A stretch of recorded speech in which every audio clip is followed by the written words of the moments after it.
The metallic taste of blood filled my mouth as the room went silent. My stepmother's hand still stung on my cheek, and my cousin was laughing behind her phone camera. It was my grandfather's 80th birthday dinner, and I had just refused to sign away my inheritance. I thought I was alone in this nightmare until I heard the scrape of a chair. My grandfather was standing up, and everything was about to change. My name is Bianca Jensen, and right now, I am standing in the center of what is supposed to be a celebration, trying to keep my hands from trembling visible enough for anyone to see. We are in the Velvet Room of the Obsidian, the most pretentious restaurant in Ridgeview. The walls are upholstered in dark emerald fabric that smells faintly of old dust and expensive perfume. Above us, a crystal chandelier the size of a small car hangs precariously, casting fractured light over the untouched appetizers. It is my grandfather George's 80th birthday dinner. There are 20 people here, all blood relatives or extensions of the Jensen clan, and yet I have never felt more dangerously isolated in my entire life. The air conditioning is humming, a low drone that barely masks the tension slicing through the room. Directly in front of me, pushed aggressively past the floral centerpiece of white lilies, sits a stack of legal documents. They are crisp, white, and horrifyingly out of place next to the crystal wine glasses. My stepmother, Vivian, is standing on the other side of the table. She is wearing a silk dress that probably costs more than my car, her blonde hair coiffed into a helmet of perfection. She taps a manicured fingernail on the paper. The sound is sharp. Click, click, click. "It is just standard procedure, Bianca," Vivian says, her voice loud enough to carry to the back of the room where the waiters are hovering nervously. "Just insurance formalities and some tax restructuring to help your father. We need to get this filed before the fiscal quarter ends tomorrow." She smiles, but it does not reach her eyes. It never does.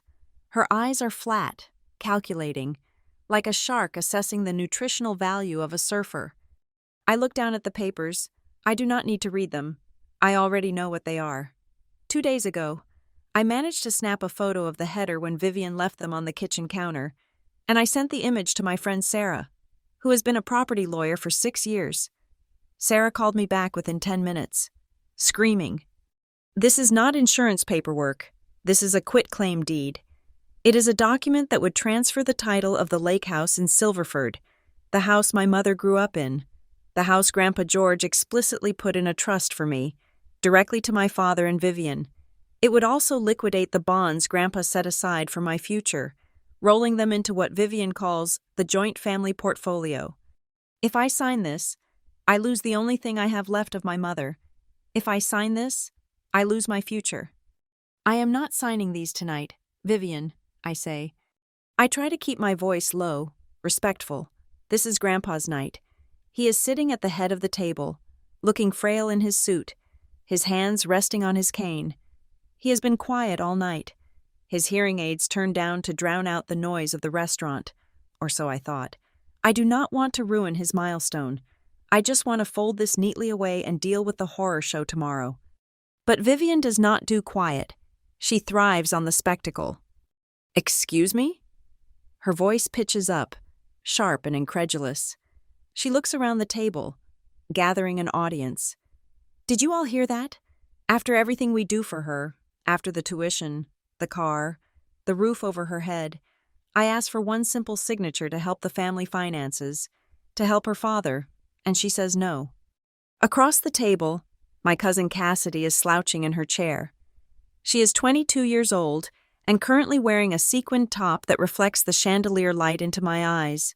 In one hand, she holds a fork with a half-eaten scallop. In the other, she holds her phone. The camera lens is pointed directly at my face. I can see the red recording indicator blinking on her screen. Cassidy is not even hiding it. She is chewing slowly, a smirk playing on her lips, waiting for content. To her, this isn't a family crisis. It is just another clip for her followers, a little drama to spice up a Tuesday upload. I look at my father. Mark. He is sitting next to Vivian, swirling the ice in his Scotch glass, refusing to make eye contact with me. He looks tired. He always looks tired when Vivian starts a war. But he never stops the war. He just surrenders and expects me to do the same. "Dad," I say, pleading with him to step in. "It is Grandpa's birthday. Can we please discuss legal matters tomorrow? This isn't the place." Mark sighs, a heavy, defeated sound. He finally looks up, but he looks through me, not at me. "Bianca, honey, please, do not make a scene. Vivian has been working hard on the estate planning. Just sign the papers so we can eat. You are making everyone uncomfortable." The betrayal hits me harder than the embarrassment. He knows. Deep down, he has to know that stripping me of my inheritance to fund Vivian's real estate speculations is wrong. But he is choosing his peace over my protection. He is choosing the path of least resistance, even if that path runs right over me. I feel the heat rising up my neck. My legs are shaking under the table, my knees knocking together. I am terrified. I have never openly defied them like this in public. I usually fold. I usually say, "Okay, fine, whatever you want, but not this time, not with the lake house. That house is the only place on earth where I can still hear my mother's voice." I take a deep breath, inhaling the scent of roasted duck and hypocrisy. I place my hands flat on the tablecloth to steady them. "No," I say. My voice is clearer this time, louder. "I am not signing anything. Not tonight. Not until my lawyer reviews every single page." The word lawyer acts like a trigger. Vivian's face contorts. The mask of the concerned stepmother vanishes, replaced by pure, unfiltered rage. She pushes her chair back so hard it screeches against the parquet floor, a horrible grinding sound that makes everyone wince. She stands up, looming over the table. "Lawyer? You have a lawyer? You ungrateful little brat!" she screams. "You think you are so special? You think you are better than this family? You are nothing without us. We feed you, we clothe you, and you treat us like thieves?" "I didn't say you were thieves. Vivian," I say, standing up to meet her gaze, though my heart is hammering against my ribs like a trapped bird. "But if the papers are honest, why are you afraid of a lawyer reading them?" Vivian moves fast, faster than I expect. She lunges around the corner of the table. Before I can step back, she grabs the stack of papers and rips them from the table, scattering the silverware. Then, with the same hand, she swings. The impact is deafening. It is not a movie slap. It is a hard, brutal strike with the heel of her hand connecting solidly with my cheekbone and jaw. The force of it snaps my head to the right. I stumble, catching myself on the back of my chair. For a second, the world goes white. My vision blurs. Then, the pain explodes. A hot, searing fire spreading across the left side of my face. I taste something metallic and salty in my mouth. Blood. I have bitten the inside of my cheek. The room goes completely silent. The hum of the air conditioning seems to vanish. The clinking of forks stops. I stand there, one hand hovering over my burning face, too shocked to cry. I stare at the floor, watching a single drop of red blood fall from my lip and land on the pristine white napkin I dropped. Then, a sound breaks the silence. It is a laugh, a short, sharp snort of amusement. I look up. Cassidy is still filming. She has lowered the phone slightly, but she is grinning. "Oh my God," she says, her voice dripping with boredom and amusement. "It is just a slap. Bianca, you are a grown woman. Stop looking so dramatic. It's not that deep." She looks at her screen, checking the footage, ensuring she got the angle right. "Jesus, look at her face," Cassidy mutters to herself, chuckling. Talk about a victim complex. I look around the room, desperate. There are aunts here, uncles, people who held me when I was a baby, people who came to my college graduation. I look at my father. Mark is staring at his Scotch glass again. He is gripping it so hard his knuckles are white. But he does not move. He does not stand up. He does not yell at his wife for assaulting his daughter. He shrinks. He makes himself small, hoping the storm will pass over him if he just stays still enough. The waiter near the door is frozen, holding a tray of red wine. his eyes wide with panic.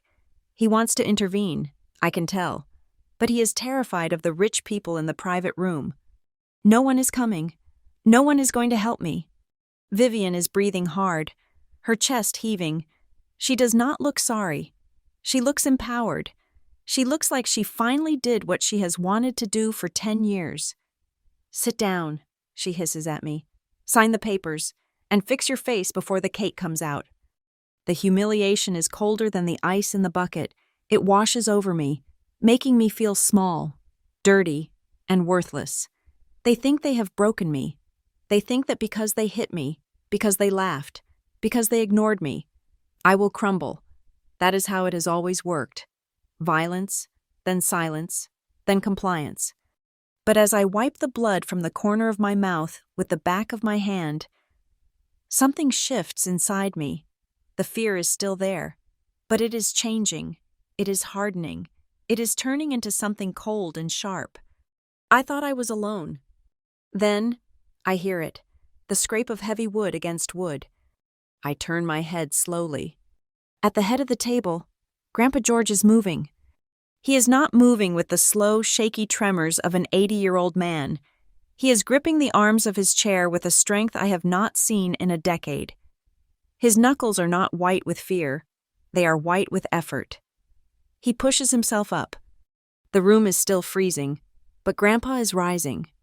He stands there, swaying slightly, bracing himself against the table edge. His face, usually soft with age and dementia-fogged kindness, is unrecognizable. The lines around his mouth are etched in stone.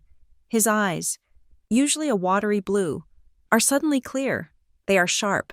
They are burning with a clarity and a rage that sucks the oxygen right out of the room. He is looking directly at Vivian. Vivian freezes. She takes a half step back, her confidence faltering for the first time. "Dad," she starts, her voice taking on that sickeningly sweet tone she uses to manipulate him. "Dad, sit down. It is okay. I was just disciplining." Grandpa lifts his hand. One single, sharp motion. Stop. He reaches for his cane, which is leaning against the table. His fingers wrap around the polished wood handle. He straightens his back, gaining 2 inches of height that I forgot he had. I watch him, my hand still clutching my stinging cheek. The pain is throbbing, pulsating in time with my heartbeat, but I barely feel it anymore. I am mesmerized by the man at the end of the table. For years, they told me he was too old. They told me he didn't understand what was happening. They told me he was on their side. But as Grandpa George stands there, turning his gaze from Vivian to my coward of a father, and then finally to me, I realize something. This slap wasn't the end of me. It wasn't the final blow that knocked me into submission. I look at the blood on my hand. I look at Cassidy's smirk faltering as she lowers her phone. I look at Vivian's sudden, dawning terror. This slap was a mistake. It was the greatest mistake Vivian ever made. She thought she was punishing a helpless stepdaughter. She didn't realize she was handing me a weapon. She didn't realize that by hitting me, she just tore down the polite, silent curtain that has been hiding the rot in this family for years. And judging by the look in my grandfather's eyes, she is about to realize that the old lion isn't dead. He was just sleeping, and she just woke him up. To understand how I ended up standing in that restaurant with a bleeding lip, you have to understand that monsters rarely break down the front door. They usually have a key. They walk in with casseroles and compliments, and they rearrange your furniture so slowly that you do not notice you are living in a cage until the lock clicks shut. After my mother died, our house felt like a ship that had lost its anchor. My father, Mark, was a ghost haunting his own life. He went to work. He came home. He stared at the television, but he was not really there.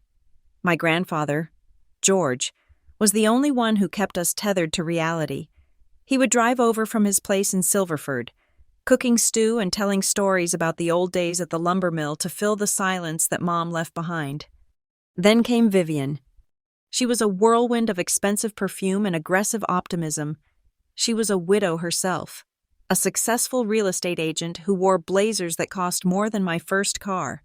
When she started dating my father, his friends slapped him on the back and told him he was punching above his weight. They said Vivian would elevate him. They said she would bring structure back to our lives.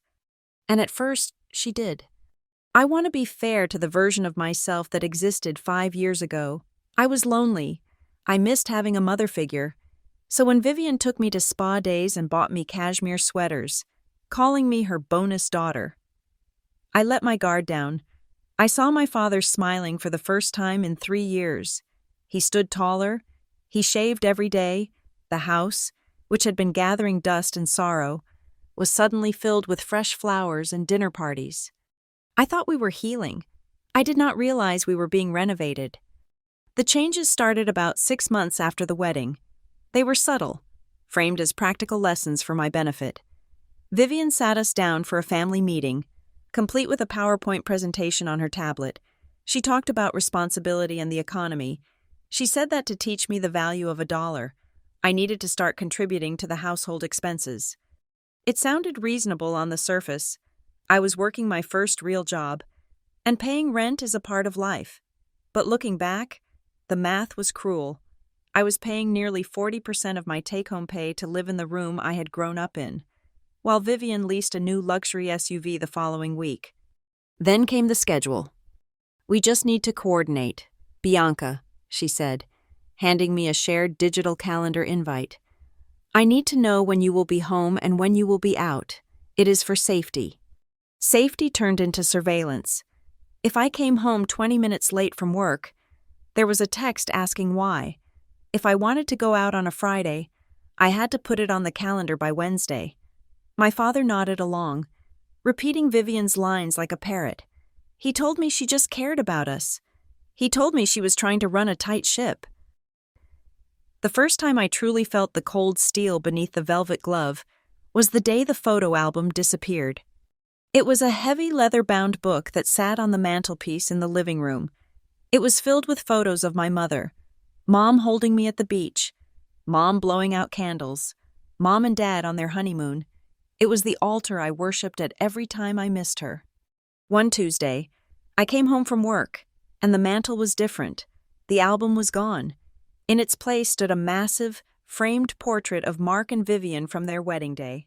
They were laughing, looking like a catalog advertisement for a perfect second marriage.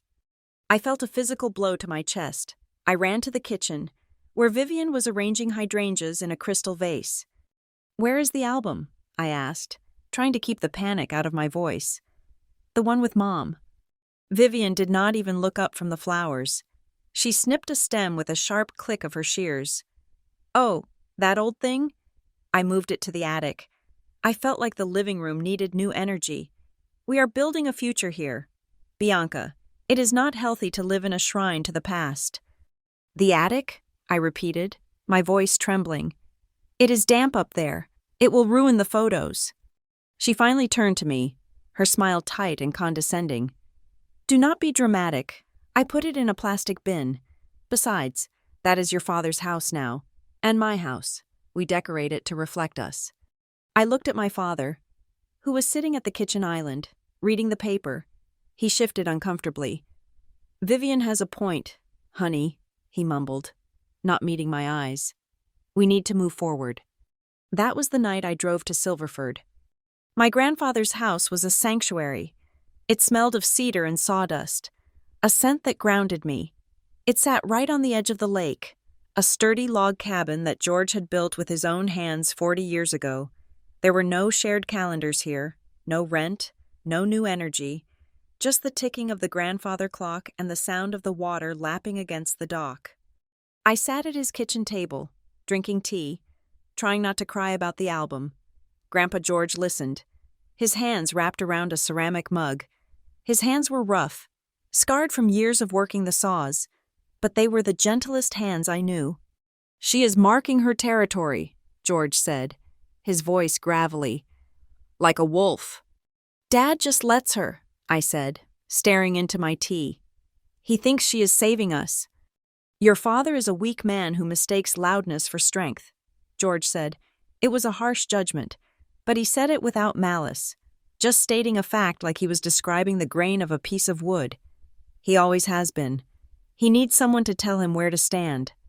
He reached across the table and squeezed my hand. But you, Bianca, you are not like him. You have got the mill in you. You have got a spine. He told me stories about the years the lumber mill almost went under, how he had to work 18-hour days just to keep the lights on. He told me that resilience is not about not getting hit. It is about standing up after you take the blow. You are the heir to this place, you know, he said, gesturing to the cabin around us. Not just the wood and the land, the spirit of it. This is your home, no matter what that woman does to the house in the city. I held on to those words like a lifeline. But Vivian, with her predator's instinct, sensed the threat. She did not like me going to Silverford. She did not like the fact that I had an ally. She started making it difficult. When I said I was going to see Grandpa, she would suddenly have a crisis. She needed me to drive her to an open house because her car was in the shop. Or she would check the weather app and declare the roads too dangerous. "It is supposed to rain, Bianca," she would say, standing in front of the door with her arms crossed. "I cannot let you drive on those winding roads. Your father would be sick with worry." And my father would chime in, right on cue. "Better stay home, kiddo. We can watch a movie." They were suffocating me with safety. But the moment I knew, really knew, that I was in danger happened by accident. I had come home early from work with a migraine. My car was in the shop, so I had taken an Uber, which meant the driveway was empty. Vivian did not know I was there. I walked into the kitchen for a glass of water and heard her voice drifting from the sunroom.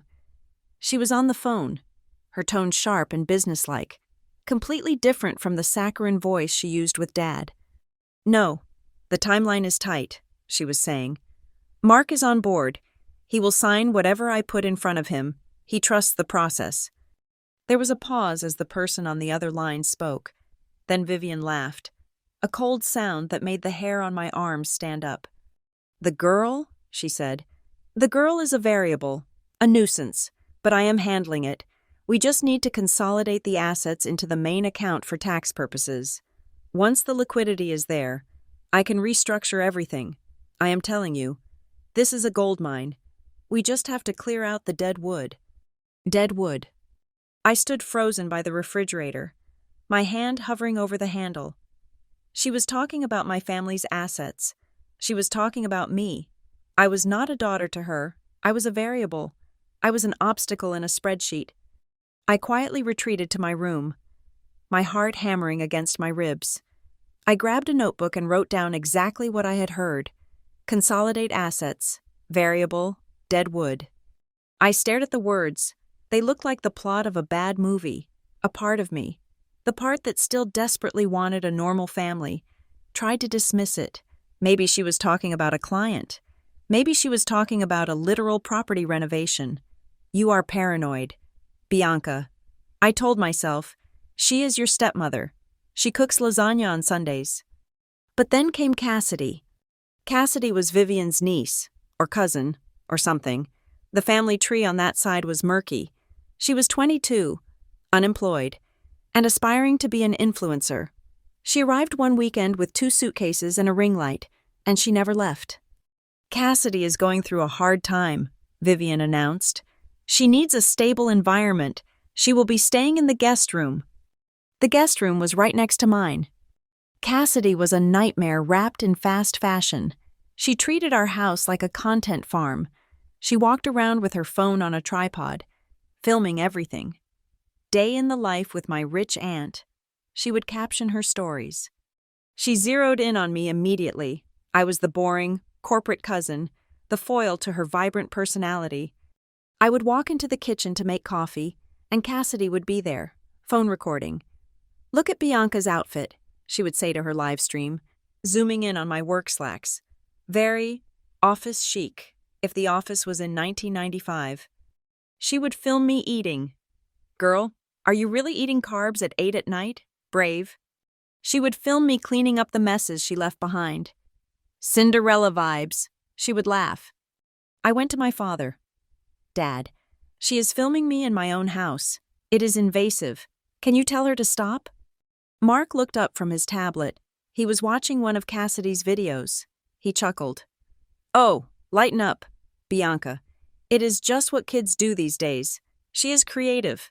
Look, this one has 5,000 views. It is harmless fun. It is not fun for me, I said. I feel like I'm living on a stage. You are being sensitive, Vivian interjected, walking into the room with a glass of wine. Cassidy is building a brand. You should support family, not tear them down. Support family. That was their favorite weapon. If I complained, I was hurting the family. If I wanted privacy, I was keeping secrets from the family. If I wanted to keep my money, I was being stingy with the family. I started spending more time in my room, locking the door. I bought noise-canceling headphones. I started taking detailed notes of everything. The dates Cassidy slept over, the times Vivian asked for money, the comments about the house deeds. But I was still passive. I was documenting the fire while I was standing inside the burning building. I did not understand the scale of it. I thought Vivian was just greedy and annoying. I thought Cassidy was just a brat. I did not realize that they were not just trying to annoy me. They were trying to erase me. They were systematically removing my presence, my history, and my voice from the house until I was nothing more than a ghost that could be exorcised with a signature. If I had known then what I know now, that I was just a line item on Vivian's balance sheet, a piece of inventory to be liquidated, I would not have waited for the birthday party. I would have burned the house down myself. But I did not know, so I endured. I kept my head down. I reported my schedule. I paid my rent, and I waited for the explosion that I knew was coming, praying that when the dust settled, I would still be standing. It is funny how hindsight sharpens your vision. Looking back, the signs were not breadcrumbs. They were billboards. The missing album was not about decoration. It was about rewriting history. The restrictions on visiting Grandpa were not about safety. They were about cutting off my supply lines. And Cassidy's camera was not a toy. It was a weapon of intimidation, designed to make me feel watched, judged, and small. I was living in a war zone, and I was the only one who did not know we were at war. I thought if I was good enough, quiet enough, compliant enough, they would eventually love me, or at least leave me alone. I was wrong. Monsters do not stop eating just because you ask them politely. They stop when you cut off their head. And as the date of Grandpa's 80th birthday approached, I could feel the tension tightening like a noose. Vivian was planning something big. She was too happy, too frantic, too focused on getting everything in order. I just didn't realize that everything included me. If my father's house in Ridgeview was a museum of cold surfaces and performance art, my grandfather's cabin in Silverford was a fortress of memory. It was a 2-hour drive from the city, winding through roads that cut through thick pine forests and past rocky outcrops. Every mile I put between myself and Vivian felt like shedding a layer of heavy skin. The air changed as I got closer to the lake. It stopped smelling like asphalt and exhaust and started smelling like wet earth, pine needles, and the deep, ancient scent of standing water. The cabin sat on a rise overlooking the lake, built from logs that my grandfather had cut and treated himself 40 years ago. It was not a mansion. It did not have marble countertops or smart home systems that monitored your temperature. It had creaky floorboards that sang when you walked on them. It had a stone fireplace that was always dusted with ash. It had a kitchen that smelled permanently of cinnamon toast and strong coffee. But mostly, it had silence. Real silence, not the tense, loaded silence of the dinner table back home, where everyone was waiting for Vivian to criticize the salad dressing. This was a peaceful silence. It was the kind of quiet where you could hear your own thoughts without flinching. I parked my car on the gravel driveway, the crunch of the tires announcing my arrival. I turned off the engine and just sat there for a moment, gripping the steering wheel, letting my shoulders drop 3 inches. Here, there were no cameras. There was no Cassidy popping out from behind a potted plant to mock my outfit. There was no schedule on the refrigerator dictating when I could eat or sleep. I found Grandpa George out back in the workshop. It was a detached garage that he had converted into a wood shop decades ago. The air inside was thick with floating motes of sawdust that danced in the afternoon sunbeams. It smelled of cedar oil and raw oak, a sharp, clean smell that I loved more than any expensive perfume Vivian wore. He was standing at the workbench, sanding the leg of a chair. He wore a canvas apron stained with varnish, and his hearing aids were buzzing slightly. When he saw me, his face broke into a smile that crinkled the corners of his eyes into deep, familiar maps. "There she is," he said, putting down the sanding block. "The runaway." "Just an escapee," I said, walking over to hug him. He felt solid, like an old tree that had weathered 100 storms. I needed to breathe. "Breathe all you want," he said. "Oxygen is free here, unlike in the city, where I assume they have started taxing it." We spent the afternoon in the easy rhythm that we always fell into. I made tea in the kitchen while he washed up. We sat on the back porch, watching the sun begin its slow descent over the water, turning the lake into a sheet of hammered copper. It was peaceful, but I could feel George watching me.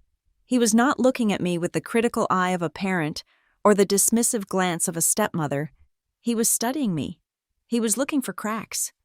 "So," he said, blowing on his steaming mug, "how is the Empress of Ridgeview?" He refused to call Vivian by her name.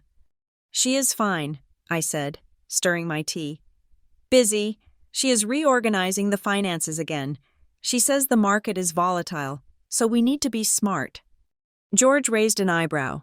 It was a thick, white eyebrow that acted as a barometer for his skepticism. "Smart how?"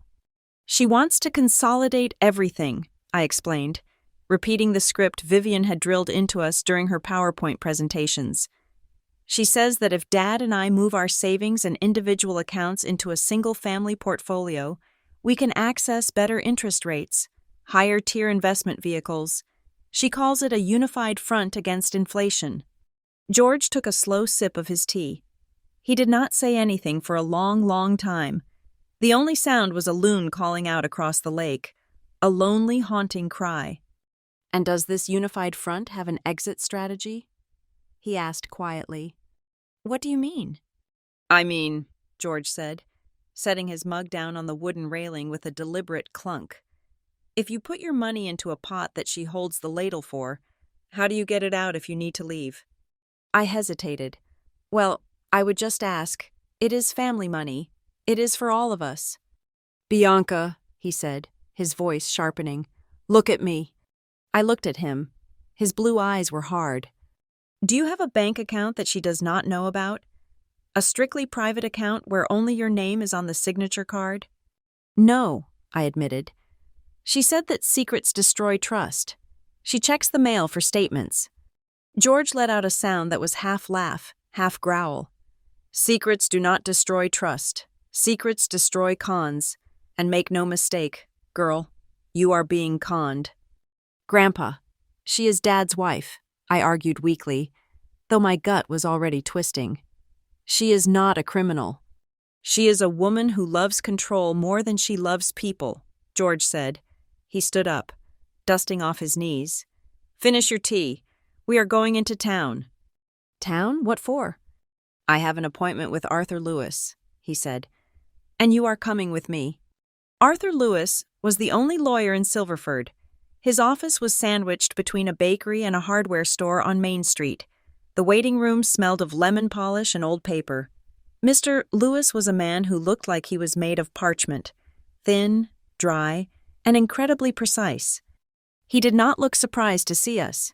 He had a thick file folder waiting on his mahogany desk. "George," Mr. Lewis said, nodding. "Bianca, good to see you. Please, sit." I sat in a leather chair that swallowed me whole. I felt small, like a child being called to the principal's office. I did not understand why I was here. "I brought her," Grandpa said, gesturing to me. "She needs to know. I do not want her walking blind anymore." Mr. Lewis nodded and opened the file. He adjusted his wire-rimmed glasses. "Bianca, your grandfather has recently updated his estate plan, specifically his last will and testament, and a revocable living trust." I looked at Grandpa. "You are okay, right? You are not sick?" "I am 80, Bianca," George said. "I am not buying green bananas, but I am fine. This is not about dying. This is about protection. Mr. Lewis cleared his throat. Under the terms of the new trust, the cabin here in Silverford, the land attached to it, and a 40% controlling share of the Jensen lumber mill are designated to pass directly to you upon George's passing. I blinked. To me? But surely they go to Dad first, and then to me later? No, Mr. Lewis said firmly. Directly to you. Furthermore, there is a stipulation regarding the liquid assets, the savings and the investment bonds. They are also in your name within the trust. He turned a page, his finger tracing a paragraph of dense legal text. This is the most important part. Bianca, listen closely. The trust contains a specific, separate property clause. It states that any inheritance you receive is to remain your sole and separate property, not to be commingled with marital assets. It is designed to be untouchable by any current or future spouse, or in this case, your father's spouse. The room went quiet. I felt the weight of what he was saying settle on my shoulders. My grandfather was bypassing his own son. He was cutting my father out of the primary inheritance. "Grandpa," I whispered, "if Vivian finds out about this, she will destroy the house. She will be furious. She thinks everything is going to Dad, and then to her management." "I know what she thinks," George said, his voice low and dangerous. "She thinks I am a senile old man who is going to leave a fortune to my son, which she will then spend on luxury cars and bad investments. She thinks she has won the lottery just by waiting for me to die." He leaned forward, resting his elbows on his knees. "I love your father, Bianca. He is my son, but he is weak. He let that woman walk in and take the photos off the mantel. He let her put a price tag on your privacy. If I leave this house to him, it will be sold within 6 months, and the money will disappear into one of her portfolios. I built this house with my own hands. I sweated for every log. I am not letting it turn into a pair of shoes for Vivian." Tears pricked my eyes. I felt a mix of overwhelming gratitude and terrifying anxiety. "It is too much," I said. "I do not know if I can handle the war this will start." "The war has already started," George said. "You just did not have a weapon. Now you do." "Mr. Lewis pushed a document toward me. "We need your signature here, accepting the role of successor trustee. And Bianca, I must stress this. Absolute confidentiality is required. Until the time comes, this document stays in my safe. Vivian and Mark are not to know. If they know, they will pressure George to change it, or they will make your life unbearable to force you to sign away your rights in advance." "They cannot make me sign it away," George said. "I am of sound mind, but they can make you miserable. So, zip it, not a word." I signed the paper. My hand shook slightly as the pen scratched across the page. With that ink, I was crossing a line. I was no longer just the victim in my own house. I was a conspirator. I was holding a grenade that would eventually blow the roof off our family dynamic. "One more thing," George said as we stood up to leave. He looked at me with an intensity that pinned me to the spot. "I do not trust people who walk into a house with empty pockets and expect to walk out carrying the furniture. Vivian came to us with debt and a smile. I intend for her to leave with exactly what she earned. Nothing." The drive back to the cabin was silent, but it was a different kind of silence. My mind was racing. Suddenly, every memory of the last 2 years took on a new light. When Vivian said, "We are all family. What is yours is mine." She was not being affectionate. She was laying legal groundwork. When she asked for contributions to the household, she was training me to hand over my resources. She was a parasite, and my father was the host. And I was just a nuisance organism that she was trying to flush out of the system. That night, I sat in the guest room of the cabin, my room. I opened my laptop. But instead of watching a movie or scrolling through social media, I opened a private browsing window. I typed into the search bar, "Property rights for women in the state," then, "How to open a bank account without a home address," then, "Signs of financial abuse." I read until my eyes burned. I learned about coercion. I learned about how abusers isolate their victims to make them financially dependent. I learned that family money is often a trap used to strip individual autonomy. I took notes. I wrote down terms like fiduciary duty and undue influence. I felt a cold, hard knot forming in my stomach. It was fear, yes, but it was also clarity. For the first time, I saw Vivian not just as a mean stepmother, but as an adversary. She was playing a game of chess, and she had assumed I was just a pawn. She did not know I had just been promoted to a queen by the old king in the woodshop. I decided then and there I would start skimming. I made a plan. I would go to a bank in a different district, near my office, not near the house. I would open a savings account and opt for paperless statements, linked to a new email address that I would never log into from the home Wi-Fi.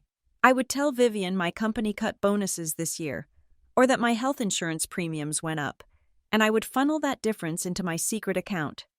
It would be $20 here, $50 there. It would not be much, but it would be mine. I packed my bag late Sunday evening. The weekend was over. I had to go back to the war zone. I stood on the porch one last time, looking at the warm, amber light spilling out from the cabin windows. Inside, I could see Grandpa George sitting in his armchair, reading a book. He looked peaceful. He looked like a guardian who had just passed his sword to the next generation. The contrast between the warmth of that house and the cold dread in my stomach was sharp. I did not want to leave. I wanted to stay here, protected by the logs and the lake and the silence. But I couldn't. I had to go back. I had to play the part. I walked to my car, the gravel crunching under my boots. Just as I reached for the door handle, my phone buzzed in my pocket. The screen lit up, casting a harsh blue artificial light against the darkness of the woods. It was a text message from Vivian. "Sunday dinner is at 6. Do not be late. We need to sit down and finalize the transfer of your savings into the family trust. Your father agrees it is time to stop playing games." I stared at the screen. The words were demanding, entitled, and threatening. A week ago, that text would have made me panic. It would have made me feel guilty and small. Now I just felt cold. I looked back at the cabin, then down at the phone. "We are not playing games, Vivian," I whispered to the empty driveway. "Not anymore." I got into the car, locked the door, and started the long drive back to Ridgeview. I was driving back into the lion's den, but this time, I had a knife hidden in my boot. If there is a specific circle of hell reserved for passive-aggressive stepmothers, I imagine it looks a lot like my father's living room on a Tuesday night. The television was turned off. The curtains were drawn. In the center of the room, Vivian had set up a portable projector screen, the kind used in corporate boardrooms. The humming of the projector fan was the only sound in the room as a graph filled the screen, a jagged red line plummeting downward like a heart monitor on a dying patient.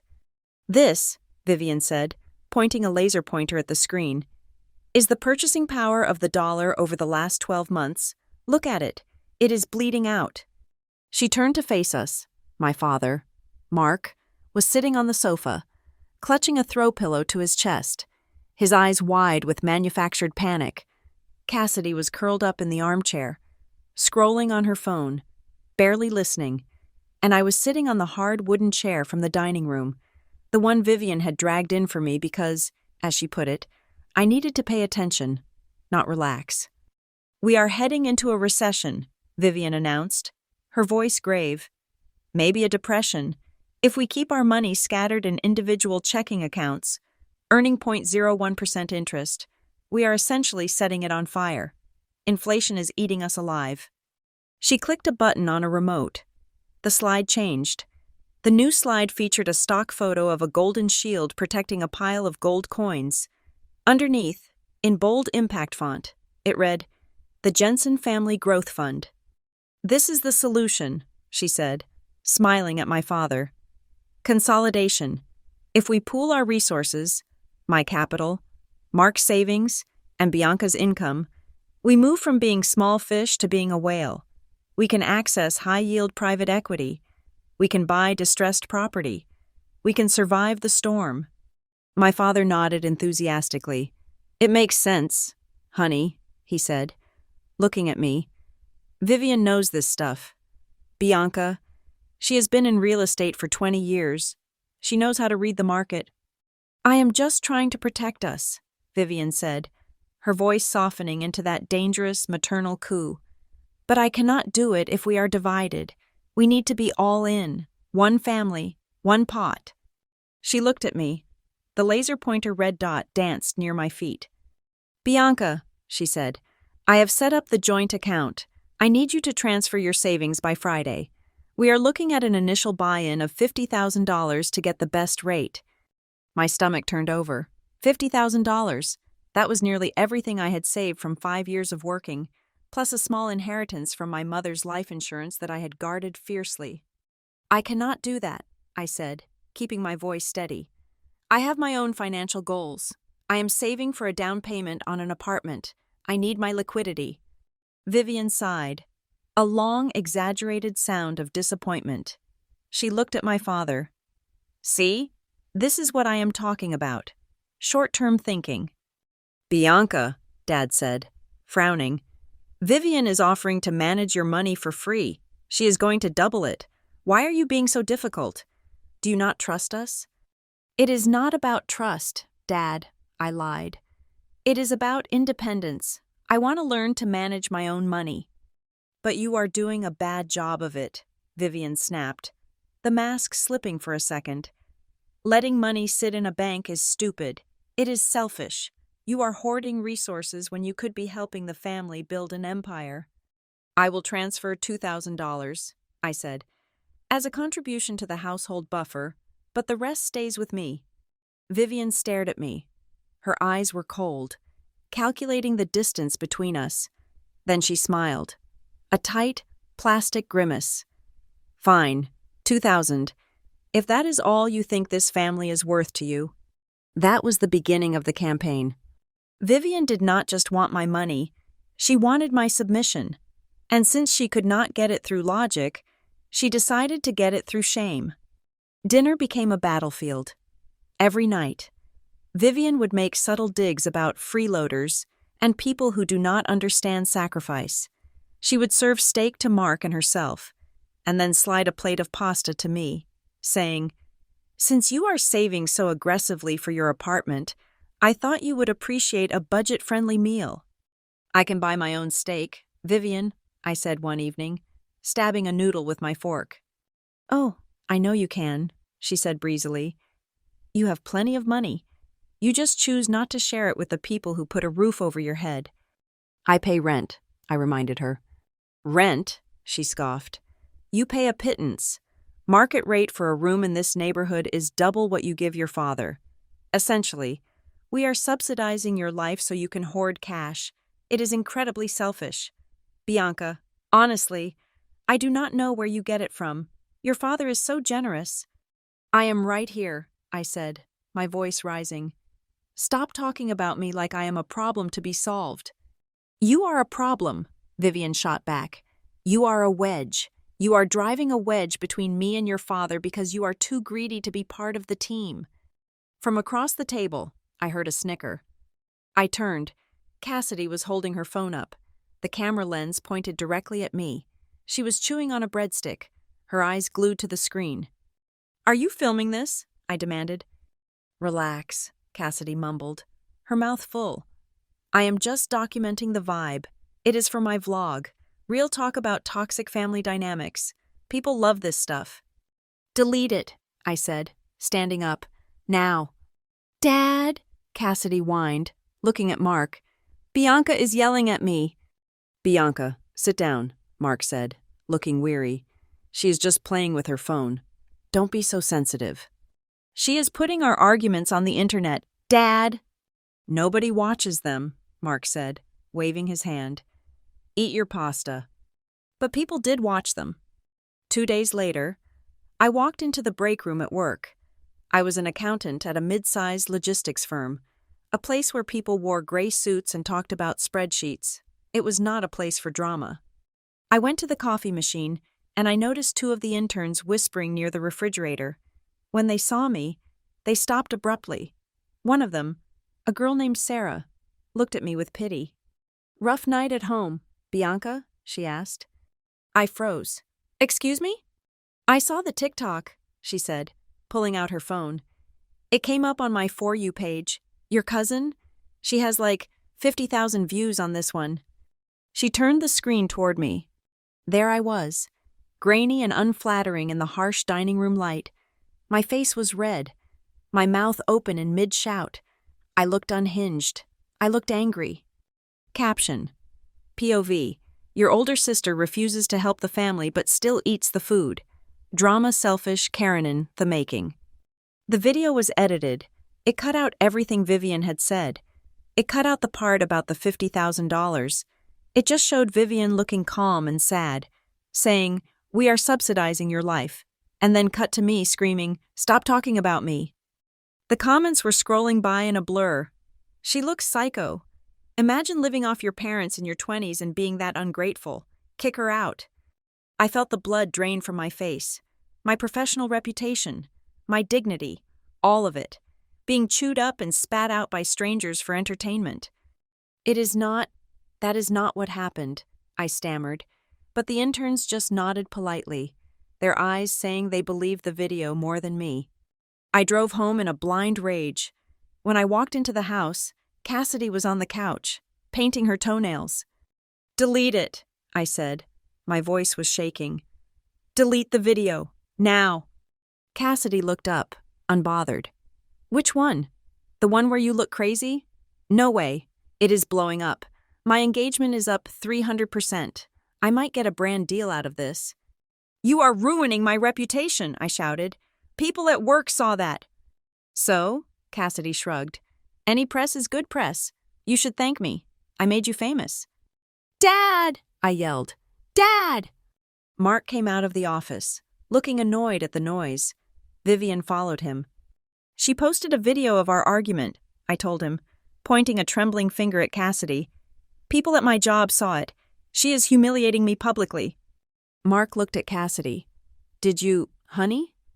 "It is just content, Uncle Mark," Cassidy said, giving him a wide, innocent look. "I am a creator. This is my art. I am exploring the reality of modern living." "See?" Vivian said, placing a hand on Mark's shoulder. "She is creative, and honestly, Bianca, if you did not act so irrationally, there would be nothing to film. If you are ashamed of your behavior, maybe you should change your behavior, not censor Cassidy." "There are no secrets in this family," Vivian added, her eyes hard. "We live in the open. Only people with something to hide are afraid of the truth." I looked at my father. He looked at the floor.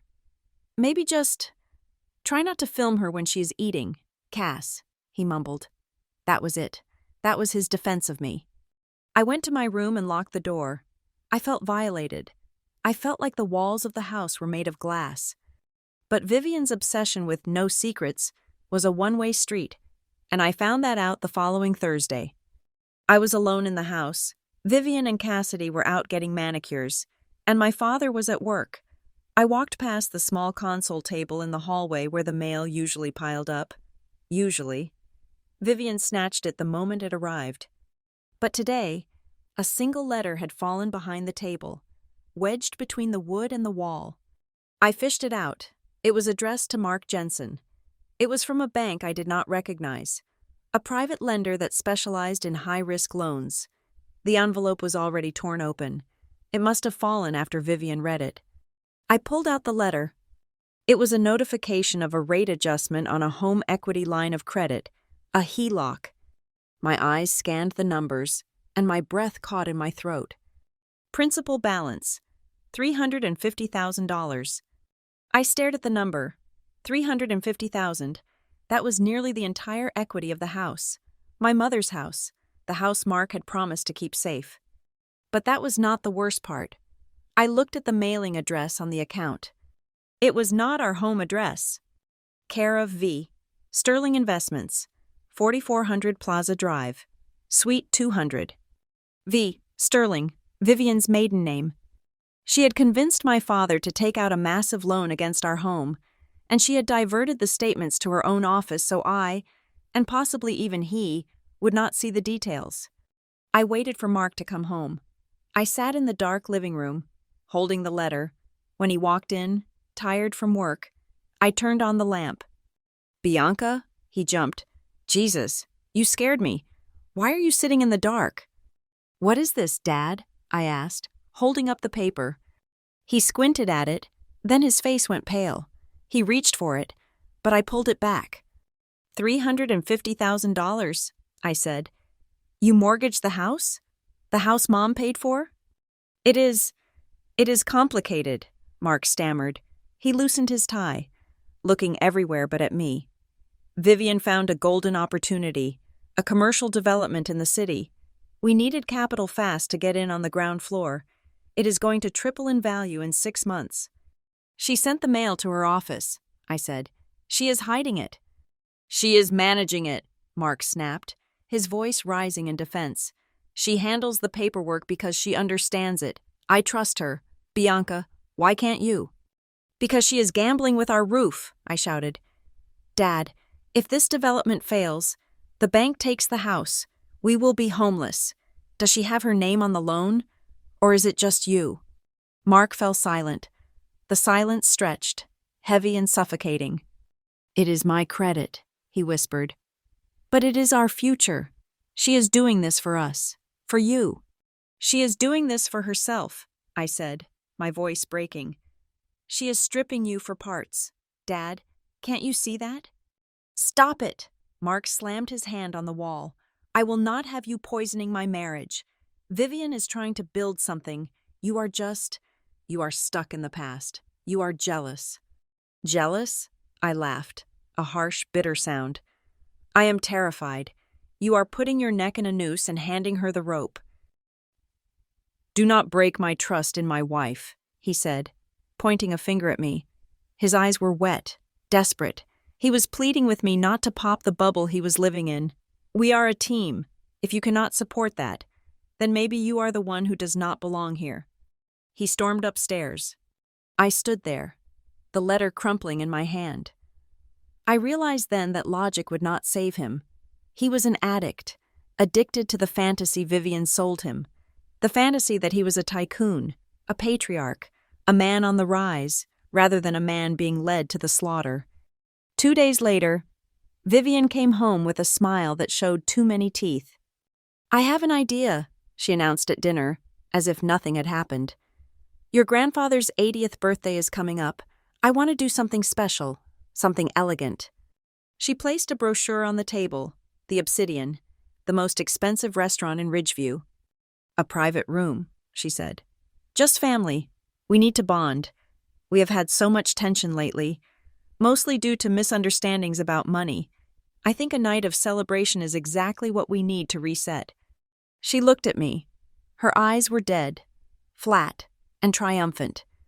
"And maybe," she added, "we can finally sign those paperwork formalities for the estate, get everything cleaned up in a nice, loving atmosphere.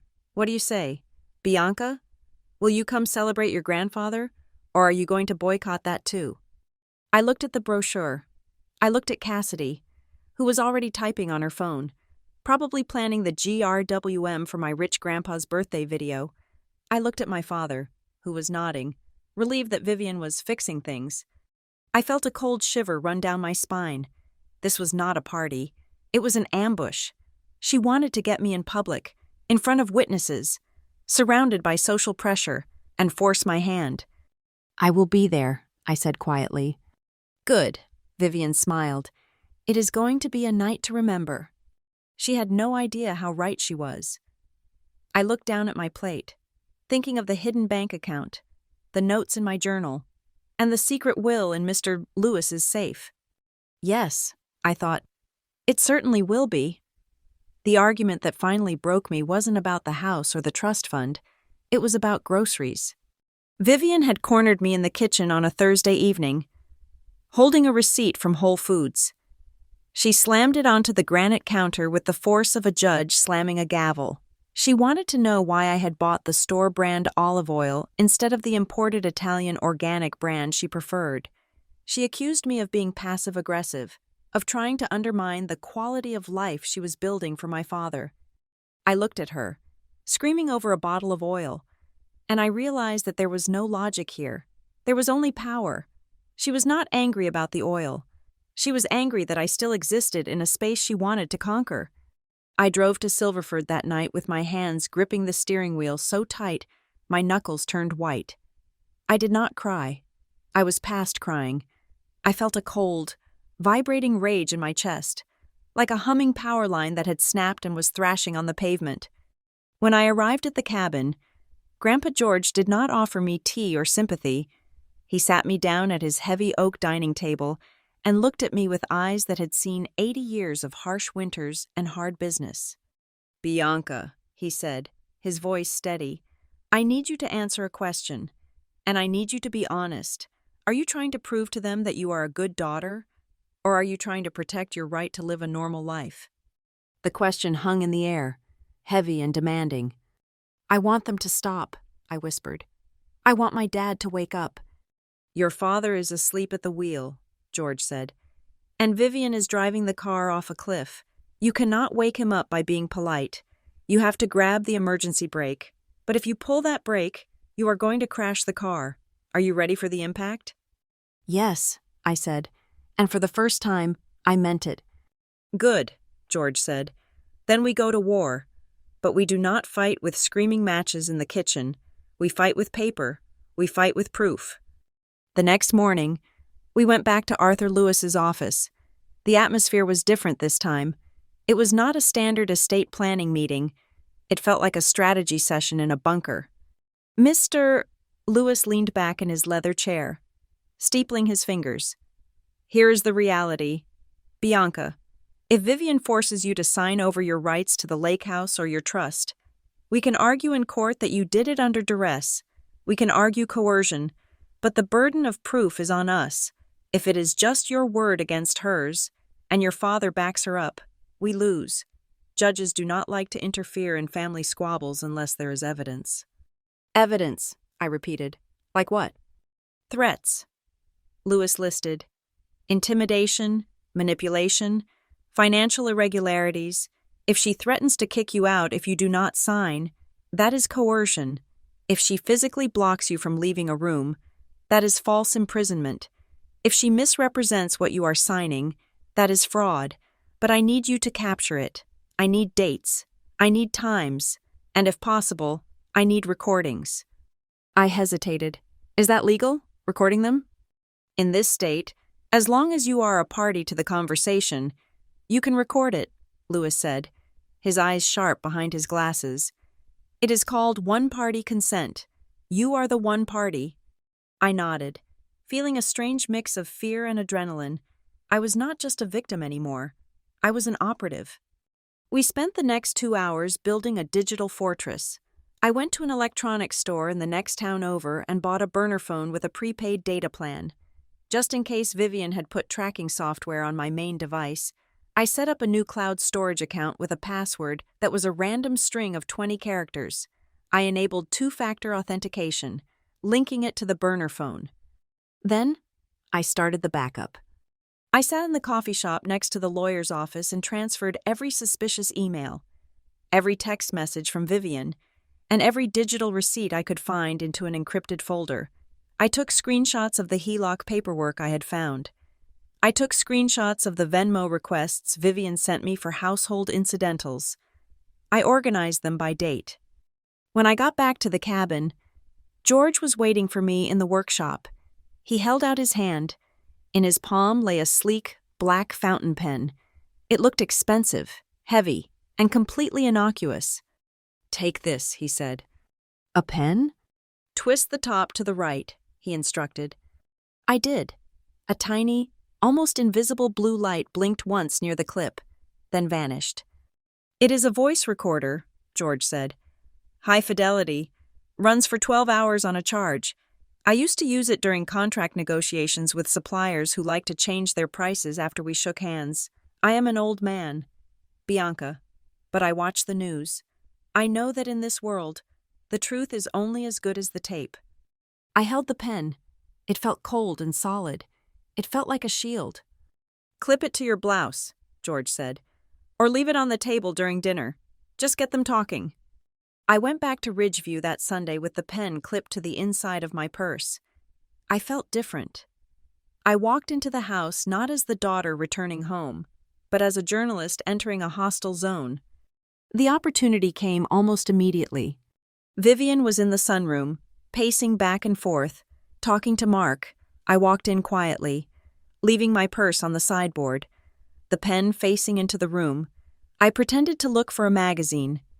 "We are running out of runway, Mark," Vivian was saying, her voice tight with stress. "The bridge loan for the commercial plaza is due in 30 days. If we do not have the collateral to refinance, we lose the deposit. That is $50,000 gone." I know. My father sounded desperate. "But Bianca is stubborn. She will not move her savings." "Then we make her," Vivian hissed. "We tell her it is for your health. Tell her the stress is killing you. Guilt her, Mark. Tell her that if she loves you, she will sign the quit claim on the lake house. That property is sitting there doing nothing.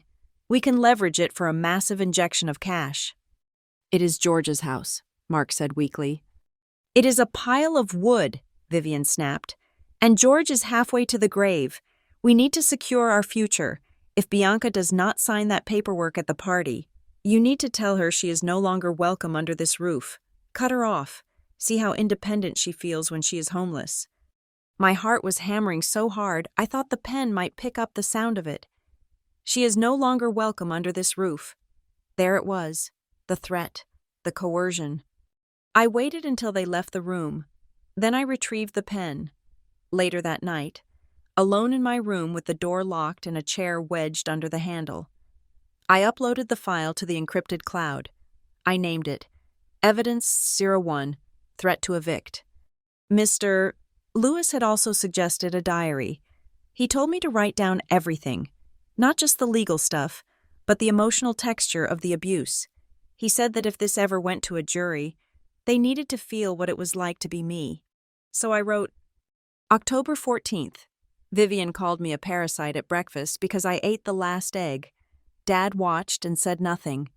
October 16th. Cassidy filmed me sleeping on the couch and posted it with a caption about me being lazy. I asked her to take it down. She laughed and said I had no sense of humor. October 20th. Vivian rearranged my room while I was at work. She said she was cleaning, but she went through my drawers. I found my bank statements moved. Writing it down was painful. It forced me to look at the pattern. This wasn't a family. It was a slow, methodical dismantling of a person.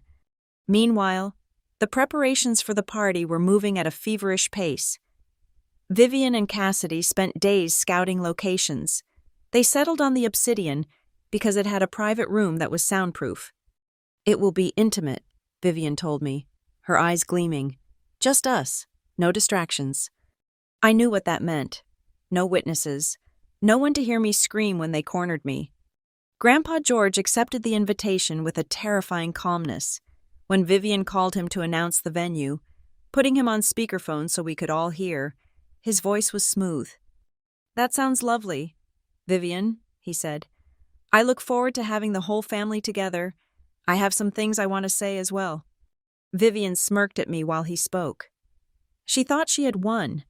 She thought the old man was walking into her trap.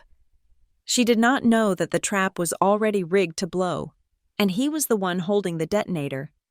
The week before the party was a blur of tension. I felt like I was walking on a wire.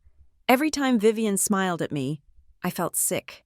Every time my father avoided my gaze, I felt a pang of grief for the man he used to be. I met with Lewis one last time. We drafted a series of documents, a cease and desist letter, a formal demand for an audit of any funds Vivian had accessed, and a copy of the new trust. "Do not use these unless you have to," Lewis warned me. "But if things go south at the dinner, if you feel unsafe, you walk out, and we drop the hammer the next morning." "I am not walking out," I said. "I am finished running." The night before the party, the house was quiet. Vivian and Mark were asleep, probably dreaming of the money they thought they were about to get. Cassidy was in her room, editing her latest vlog. I stood in front of my bathroom mirror. The reflection staring back at me looked older than 28. There were dark circles under my eyes, but there was a set to my jaw that hadn't been there a month ago. I reached for the spy pen. I had chosen my outfit for the dinner carefully, a navy blue dress with a structured collar. It was professional, serious, armor. I practiced clipping the pen to the inside of the collar. It was invisible against the dark fabric. I twisted the top. The tiny blue light blinked once and vanished. Testing. 1, 2, 3. I played it back. My voice was crystal clear. I looked at myself in the mirror one last time. I thought about the slap that I knew was coming. I could feel it in the air, like static electricity before a storm. Vivian was desperate. She needed that money. If I said no, she would snap. And when she did, I would be ready. Tomorrow, I whispered to my reflection, watching my lips move. Tomorrow, either they take everything, or they lose the right to ever touch me again. I turned off the bathroom light, leaving the house in darkness. But in my pocket, the pen felt heavy and warm, a small, metallic promise of justice waiting for the sun to rise. The private dining room at the Obsidian was designed to make you feel like royalty, but to me, it felt like a casket lined in velvet. The walls were a deep, suffocating burgundy, adorned with sconces that cast a warm, golden glow over the table. In the center, a massive floral arrangement of white orchids and lilies blocked my view of Aunt Karen, which was the only small mercy of the evening. Guests had arrived 20 minutes ago, a parade of uncles, cousins, and business associates of Vivian's, whom she insisted were close family friends. They held crystal flutes of champagne, their laughter tinny and polite, bouncing off the high ceilings. Everyone was fawning over Vivian. She was wearing a shimmering silver dress that caught the light every time she moved, playing the role of the devoted daughter-in-law to perfection. "Vivian, this is exquisite," Uncle Bob said, raising his glass. "You really outdid yourself." "Oh, it is the least I could do for Dad," Vivian cooed, resting a hand on my grandfather's shoulder. 80 years is a milestone. We have to honor the patriarch." Grandpa George sat at the head of the table. He looked smaller in the massive, high-backed chair, his skin pale against his dark suit. He looked tired. The kind of bone-deep exhaustion that comes not from physical exertion, but from carrying a heavy truth for too long. But when his eyes met mine across the table, they were sharp. He gave me a microscopic nod, a silent signal. "Stay steady." I touched the collar of my dress, feeling the cold, hard metal of the spy pen clipped there. "I am ready." We moved through the appetizers, tuna tartare and foie gras that tasted like ash in my mouth. I barely spoke. I just watched.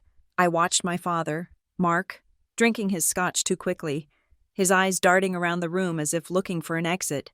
I watched Cassidy, sitting directly opposite me, her phone propped up against a water glass, the red recording light blinking steadily as she live-streamed herself eating a breadstick. "Guys, look at this spread," she was saying to her screen, her voice pitched an octave higher than normal. "Grandpa is 80 today. 80! Can you imagine? Family goals." When the main course was cleared, the air in the room shifted. Vivian clinked her spoon against her glass. The sharp, high-pitched ringing cut through the chatter. "If I could have everyone's attention for a moment," Vivian announced. Standing up, she beamed at the room, then turned her gaze to George. "We are all here to celebrate George, but we are also here because family is about looking forward. It is about security, and since Dad is entering his 9th decade, we thought it was important to make sure his legacy is protected." My stomach tightened. "Here it comes." Vivian gestured to a waiter, who handed her a thick, leather-bound folder. She placed it on the table with a heavy thud, right in front of me. "We have been working on some restructuring," Vivian said, her voice smooth, loud enough for the whole room to hear. "Just some administrative housekeeping to streamline the estate. It creates a unified trust for Mark and the family, ensuring that everything is managed efficiently. It saves on taxes, and it takes the burden off Dad." She opened the folder and slid a pen toward me. "Since the lake house and the bonds are technically currently under your name in that old trust, Bianca, we just need you to sign this authorization. It transfers the management rights to the new family LLC. Your father and I will handle everything from there." The room went quiet. 20 pairs of eyes turned to me. The pressure was physical, a heavy weight pressing down on my chest. I looked down at the paper. It wasn't administrative housekeeping. I recognized the legal jargon immediately thanks to my sessions with Mr. Lewis. It was a total abdication. It was a document that revoked the previous trust, the one George had set up to protect me, and funneled every single asset into a joint account controlled by Mark and Vivian. If I signed this, the lake house would be theirs. The lumber mill shares would be theirs. I would be left with nothing but my salary and a thank you. "Go ahead, B," Cassidy chirped from across the table. She had picked up her phone and was pointing it directly at my face. Historic moment. Signing for the family legacy. Smile. "Yeah, sign it so we can cut the cake," Uncle Bob joked, oblivious to the blade hanging over my neck. I took a deep breath. I could feel the sweat trickling down my back, but my hands were steady. I looked at the document, then closed the folder. "No," I said. The word hung in the air, simple and stark. Vivian's smile faltered, just for a fraction of a second, before she plastered it back on. "Excuse me, honey? I do not think you heard me. This is to help your father. It saves the family thousands in taxes." "I heard you, Vivian," I said, keeping my voice calm, pitching it so the microphone on my collar would catch every syllable. "But I am not signing anything tonight. This is a complex legal document transferring significant assets. I am not going to read it in 5 minutes in the middle of a dinner party." "Do not be ridiculous," Vivian laughed, a harsh, brittle sound. "It is standard boilerplate. Your father has already approved it." "Then Dad can sign for his assets," I said. "But for the assets that are in my name, or held in trust for me, I will not be signing anything until my lawyer has reviewed it." The word lawyer dropped like a stone into a pond. The ripples of shock went through the room. Aunt Karen gasped. My father flinched. "Lawyer?" Vivian's voice rose, losing its polished veneer. "You have a lawyer? For what? To fight your own family?" "To read a contract, Vivian," I said. "That is what responsible adults do." "You are being paranoid," Vivian snapped. She leaned over the table, her knuckles white as she gripped the tablecloth. "We are trying to secure this family's future, and you are treating us like enemies. Look at your grandfather. Do you want to stress him out on his birthday with your selfishness?" She was weaponizing him. She was using the man she was trying to rob as a shield to hide her theft. "I am not stressing him out," I said. "I am protecting what he gave me." "You are greedy," Vivian shouted. The pretense of the elegant dinner party shattered completely. "That is what this is. You want it all for yourself. You do not care about your father. You do not care about the debts." She caught herself, stopping before she admitted to the financial hole she had dug. "You just want to hoard money while we do all the work." "Vivian, settle down," Uncle Bob tried to interject, looking uncomfortable. "No!" Vivian turned on him. "You do not know what she is like. She lives in our house. She eats our food. And she hides her money. She is an ungrateful, selfish little brat." My father finally moved. He reached out and grabbed my wrist under the table. His grip was wet with sweat and trembling. "Bianca," he whispered, his voice a desperate hiss. "Please, don't do this. Don't make a scene. Just sign the paper. We can fix it later. Don't make me lose face in front of everyone." I looked at him. I looked at the man who had raised me, the man who used to carry me on his shoulders, and I saw a stranger. He didn't care that they were stealing my inheritance. He didn't care that his wife was screaming at me. He only cared that the illusion of his control was cracking. "Fix it later?" I pulled my wrist from his grip. "Once I sign that, Dad, there is no later. It is gone. You know that." "It is for the family," he pleaded. "We need the liquidity." "There it is," I said, loud enough for the table to hear. "You need the money. This isn't about taxes. This isn't about Grandpa. You are broke, and you want to liquidate my inheritance to cover your bad investments." Vivian let out a screech of pure rage. You shut your mouth! She moved so fast I didn't have time to stand up. She rounded the corner of the table, her silver dress swishing aggressively. She reached down and grabbed the shoulder of my dress, her nails digging into my skin. You ungrateful little bitch, she snarled, her face inches from mine. Her breath smelled of expensive champagne and rot. I have put up with you for years. I have fed you. I have clothed you. And you dare to sit there and humiliate me? Get your hands off me, I said, my voice shaking now, but not with fear, with adrenaline. Sign the paper, Vivian screamed. She grabbed the folder and shoved it against my chest. Sign it, or so help me God. You will not have a roof over your head tonight. No, I said, looking her dead in the eyes. Vivian's hand drew back. It happened in slow motion. I saw the flash of diamonds on her wrist. I saw the manic fury in her eyes, and then I felt the impact. Crack! Her open palm connected with my cheek with a force that snapped my head to the side. It wasn't a slap. It was a collision. My teeth slammed into the inside of my cheek. A glass of water on the table tipped over, shattering against a bread plate.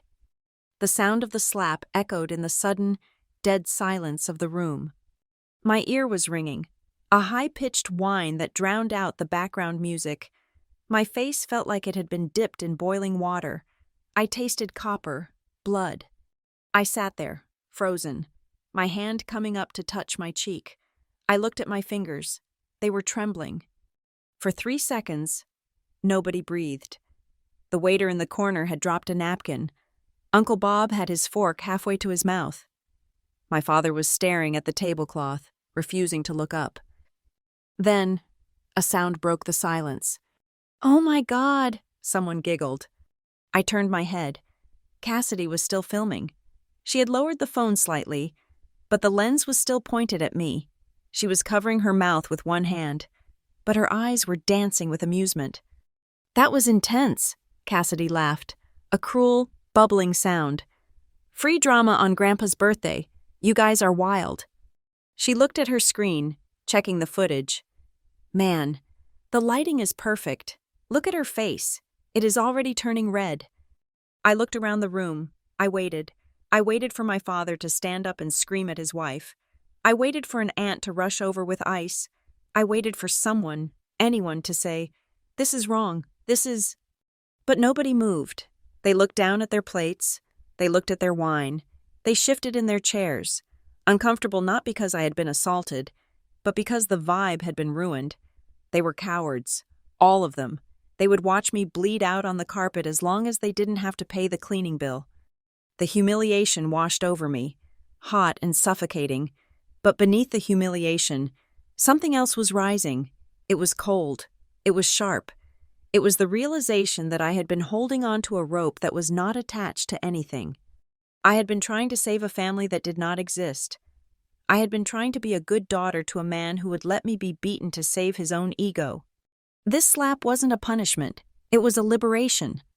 Vivian was breathing hard, standing over me, her chest heaving. She looked triumphant. She thought she had broken me. She thought that violence would do what manipulation couldn't. Now, Vivian hissed, pointing a shaking finger at the papers soaking in the spilled water. Sign the damn paper! I slowly wiped the blood from the corner of my lip. I looked at the red smear on my thumb. I didn't reach for the pen on the table. I reached for my purse. I think, I said, my voice strangely steady. That is enough. You are not going anywhere. Vivian lunged for me again. Scrape. A heavy grinding sound tore through the room. It was the sound of a heavy wooden chair being pushed back against the parquet floor. Vivian froze. I froze. At the head of the table, Grandpa George was standing up.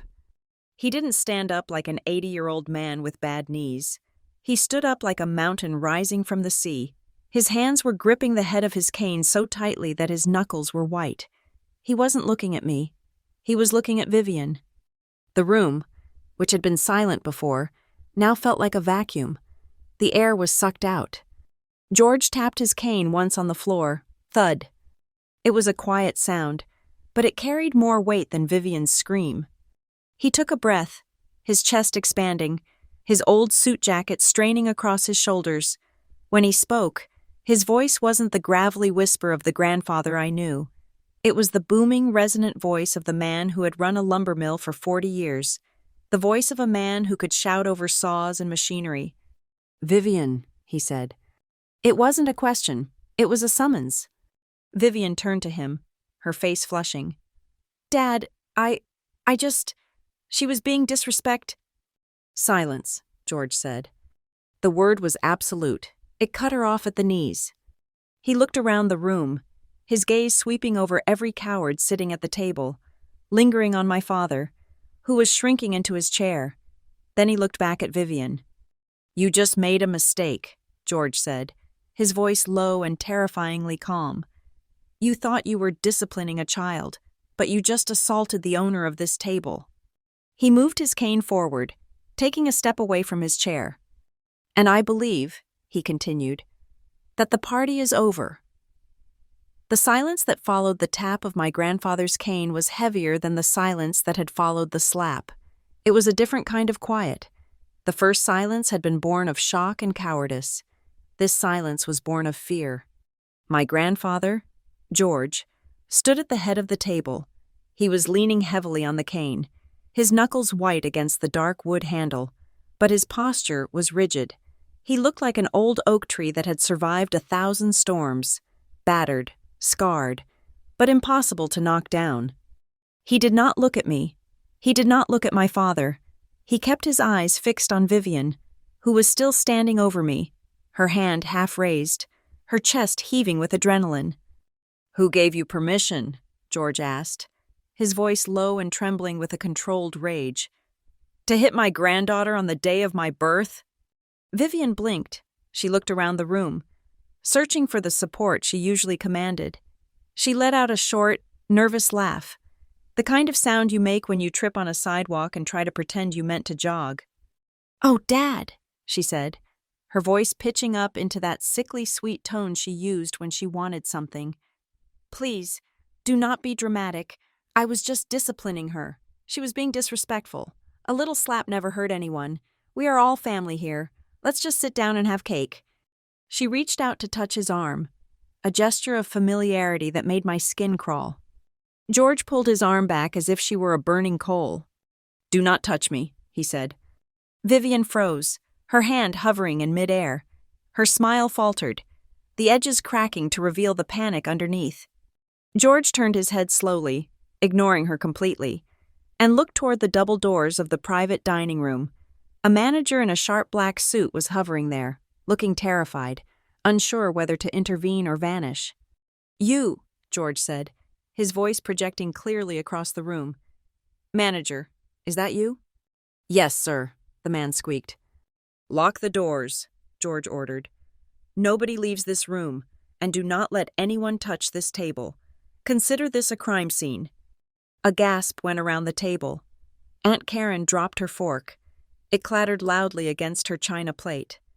"Crime scene?" Vivian scoffed, trying to regain control of the narrative. "George, honestly, you are senile. It is a family dinner. Stop embarrassing Mark."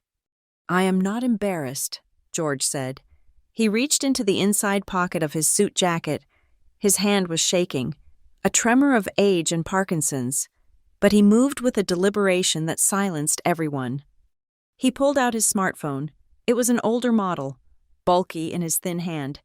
He put it on the table, unlocked it with a slow swipe of his thumb, and pressed 3 numbers. 911. Then he hit the green button and put the phone on speaker. "Dad!" Mark shouted, finally jumping out of his chair. "Dad, hang up. What are you doing?" "I am doing what you should have done 5 minutes ago," George said, not looking at his son. The electronic ringback tone echoed through the silent room. Burring, burring. 911, what is your emergency?" The operator's voice filled the room, calm and mechanical. Vivian lunged. She actually lunged across the corner of the table, her manicured claws reaching for the phone. "Give me that! You crazy old—" George moved his cane. It was a lightning-fast motion for a man of 80. He slammed the rubber tip of the cane down onto the table, inches from the phone, creating a barrier. "I would not do that if I were you," George said to her. His eyes were cold, devoid of any familial warmth. "Touching a witness while he is calling the police adds a charge of obstruction. Do you want to add that to the assault charge?" Vivian recoiled, her face draining of color. She looked at Mark, desperate. "Mark, do something! He is calling the police on me!" "Hello?" the operator asked. "Is anyone there?" George leaned toward the phone. "Yes," he said clearly. "My name is George Jensen. I am at the Obsidian Restaurant, in the Velvet Room. I would like to report an assault and battery in progress. My granddaughter has been struck in the face by her stepmother. There is also an attempt at extortion involving legal documents." "We have officers in the area, sir," the operator said. "Is the assailant still present?" "She is standing right in front of me," George said, staring Vivian down. "And she is becoming agitated. Officers are on the way. Stay on the line." George left the phone on the table. He looked around the room. The relatives who had been snickering earlier, the ones who had nodded along when Vivian called me selfish, were now staring at their shoes. They were terrified. They realized that this wasn't just drama anymore. This was public record. This was police reports. This was the kind of thing that ruined reputations. "Dad," Mark pleaded, walking around the table, his hands out in a placating gesture. He looked sweaty and pathetic. "Dad, please, tell them it was a mistake. We can handle this. Vivian she is just stressed. It is the financial pressure. She didn't mean it. Don't ruin the family over a slap." George turned to his son. The look of disappointment on his face was so profound it felt like a physical blow. "The family?" George repeated. "You think this is a family?"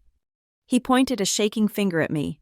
I was still sitting there, holding a napkin to my bleeding lip. Tears finally spilling over, not from pain, but from the overwhelming shock of being defended. "That girl is your daughter," George said. "Your flesh and blood. Her mother died in your arms, and you just sat there and drank your scotch while this woman beat her to force her to sign a check." "I didn't," Mark stammered. "I was going to say something." "You did nothing," George cut him off. "You are a coward, Mark, and the moment you watched her get hit and decided to stay seated, this stopped being a family matter. It became a legal one." "But the police," Mark whined. "Think of the scandal." "I do not care about the scandal," George said. "I care about the safety of my heir, and since you cannot provide it, the state of Colorado will—" Suddenly, a movement caught George's eye. Cassidy. My cousin was trying to slide her phone into her purse. She had stopped filming the moment the operator answered, and now she looked like she was going to be sick. Her face was pale, her influencer bravado completely gone. "You," George barked. Cassidy jumped. I didn't do anything. Grandpa?" "Leave the phone on the table," George commanded. "It is my phone," Cassidy cried, clutching her bag. "You can't take it." "I do not want it," George said. "But that video you just recorded? The one where you laughed while your aunt assaulted your cousin? That is evidence. If you delete it, Cassidy, if you edit 1 single second of it, that is tampering with evidence in a felony investigation. Do you understand me?" Cassidy looked at Vivian, then at George. She realized she was trapped. She slowly pulled the phone back out and placed it on the tablecloth, her hands shaking. I have it," she whispered. "I won't delete it." "Good," George said, "because if that video disappears, I will testify that I saw you record it, and I don't think you want to explain to a judge why you destroyed proof of a crime." Just then, the heavy doors of the private room swung open. 2 police officers walked in. They were uniformed, serious, and they brought the cold air of the street in with them. The atmosphere in the room shifted instantly from a heated argument to a formal investigation. "Who called?" the taller officer asked, scanning the room. "I did," George said. He stood straight, leaning on his cane, projecting a dignity that made the officers nod in respect. "I am George Jensen. That woman there," he pointed at Vivian. struck that young woman there. He pointed at me. In the face. It was unprovoked, and it was done to coerce a signature on financial documents. The officer looked at me. Ma'am, are you okay? I stood up. My legs felt like jelly, but I forced them to hold me. I lowered the napkin. The officer grimaced slightly when he saw the swelling on my cheek and the blood on my lip. She hit me, I said. My voice sounded strange to my own ears, thick and detached. She wanted me to sign over my trust fund. When I refused, she hit me. It is a lie, Vivian shrieked. She was hyperventilating now, realizing the walls were closing in. She attacked me first. I was defending myself. Ask anyone. Ask Mark. The officer turned to my father. Sir, did you see what happened? Mark looked at Vivian, whose eyes were wide and manic, pleading with him to lie. Then he looked at George, who was watching him with a gaze of absolute judgment. Then he looked at me. For a second, I thought he might do the right thing. I thought he might finally be a father. Mark swallowed hard. It happened very fast. I am not sure who started it. He looked at the floor. He couldn't even lie properly. He just chose to be useless. George let out a disgusted sound. My son is confused, George said to the officer. However, there is video evidence. That young woman has the entire incident on her phone. The officer turned to Cassidy. Is that true? Cassidy looked like she wanted to vanish. Yes, she squeaked. We will need to see that, the officer said. While one officer took Vivian aside, she was now sobbing, playing the victim, claiming she was under so much stress. The other officer called for a paramedic to check me out. I sat back down in the chair.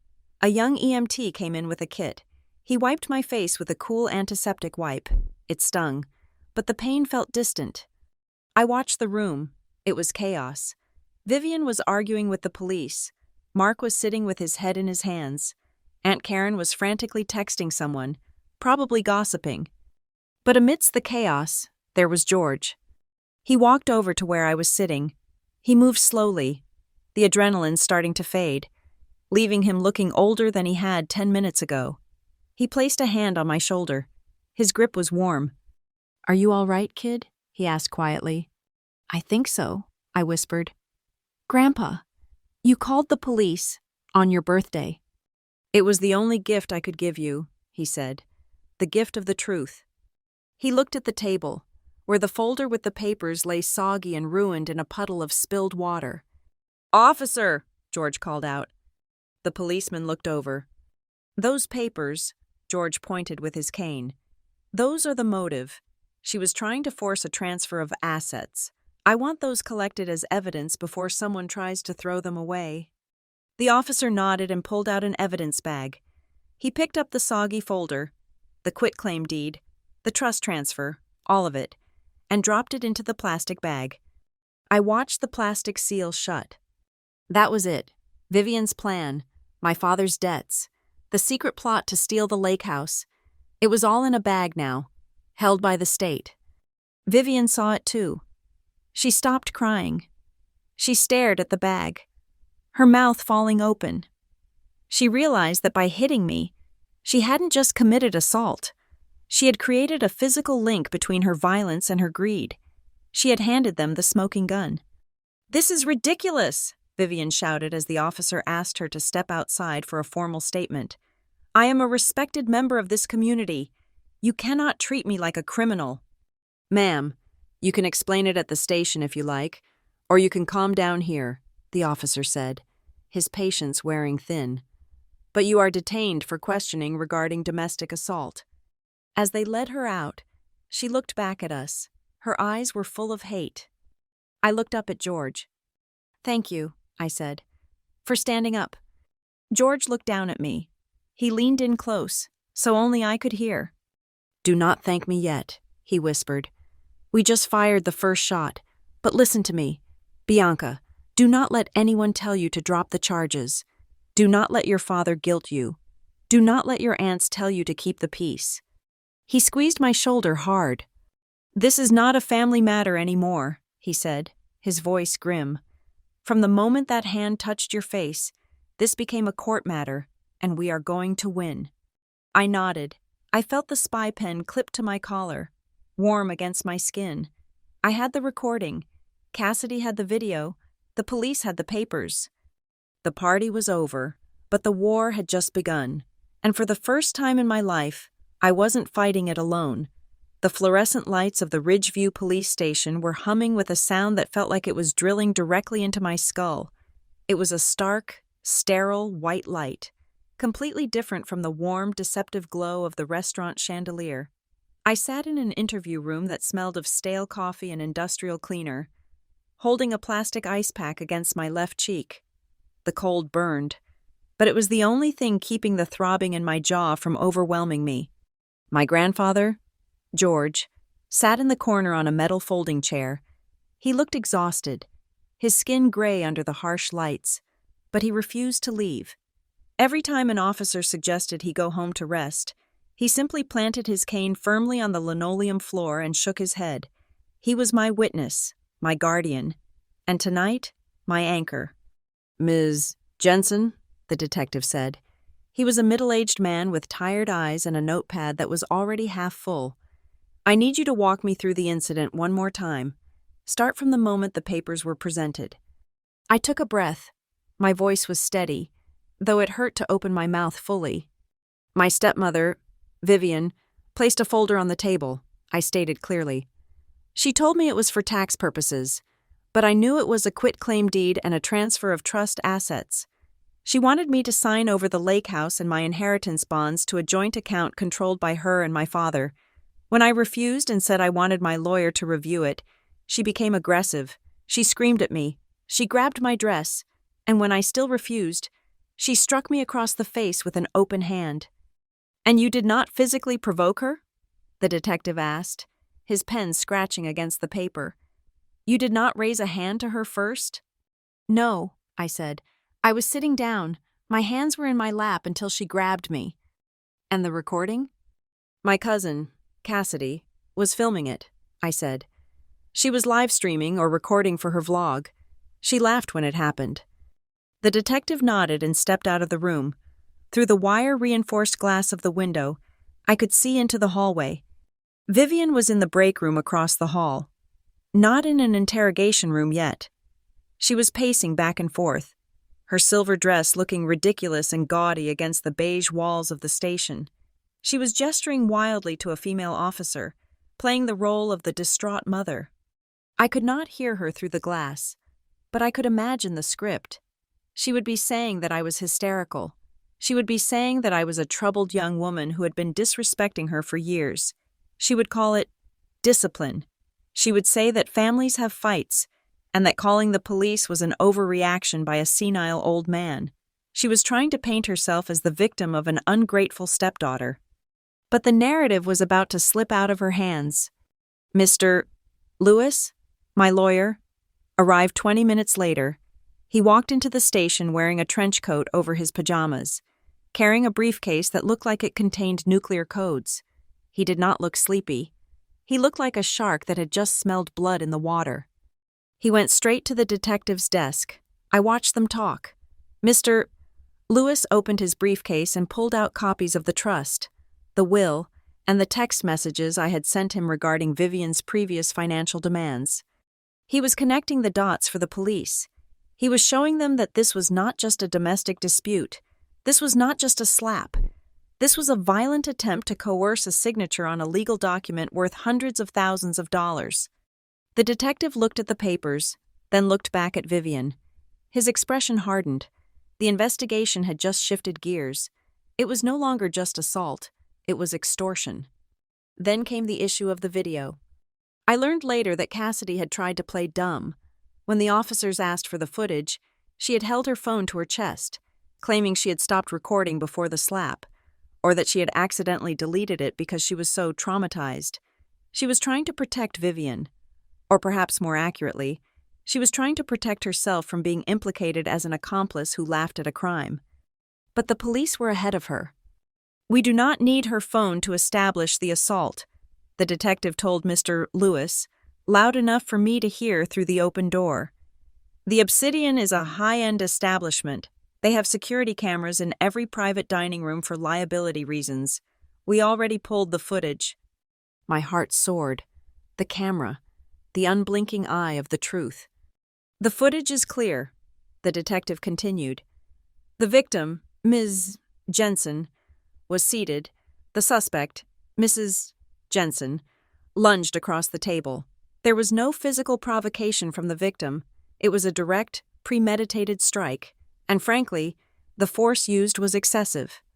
Vivian's defense of just a little discipline had just evaporated. But the hardest part of the night was not listening to the legal details. It was watching my father. Mark had been placed in a separate interview room. I could see him through the blinds. He was sitting at a metal table, his head in his hands. A junior officer was asking him questions. I watched my father's body language. He was shrinking. He was hunching his shoulders, shaking his head, making vague gestures with his hands. Later, the detective read me the summary of his statement. "Your father states that there was a heated family discussion about finances," the detective read, his voice devoid of emotion. "He claims he was looking down at the time and did not clearly see who initiated physical contact. He said he heard shouting and then saw his wife's hand make contact, but he characterized it as a reaction to stress rather than an attack." I closed my eyes. He didn't see who initiated contact. He was sitting right next to her. He was holding my wrist seconds before it happened. He saw everything. He saw her rage. He saw her lunge. He saw my blood. But here, in a police station, given the chance to protect his daughter or protect his wife's reputation, he chose to play blind. He chose to be the confused, neutral peacekeeper. He was terrified that if he admitted Vivian beat me, he would have to admit that he married a monster, and that he was too weak to stop her. I looked through the glass at him. He looked up and caught my eye. For a second, he looked relieved to see me. He offered a weak, tentative smile, as if to say, "Let's just go home and forget this." I did not smile back. I stared at him until he looked away. That was the moment my father died. The man sitting in that room was just a stranger who shared my last name and owed a lot of money to the bank. The detective came back into the room with a clipboard. "Ms. Jensen, given the nature of the assault, the financial coercion involved, and the threats your grandfather reported hearing regarding your housing, we strongly recommend filing for an emergency protective order, a temporary restraining order." He paused. "This would legally bar Vivian Jensen from coming within 100 yards of you, your home, or your workplace. It would also force her to vacate any shared residence immediately if you are also living there." I froze. A restraining order. That was nuclear. That was the end of family. That was a public declaration of war. I looked at the clipboard. Then I looked at George. My grandfather was watching me. He didn't tell me what to do. He didn't push. He just nodded. A single, slow nod. "It is time." I thought about the slap. I thought about the laughing. I thought about the HELOC loan on my mother's house. I thought about my father pretending he didn't see anything. "Yes," I said.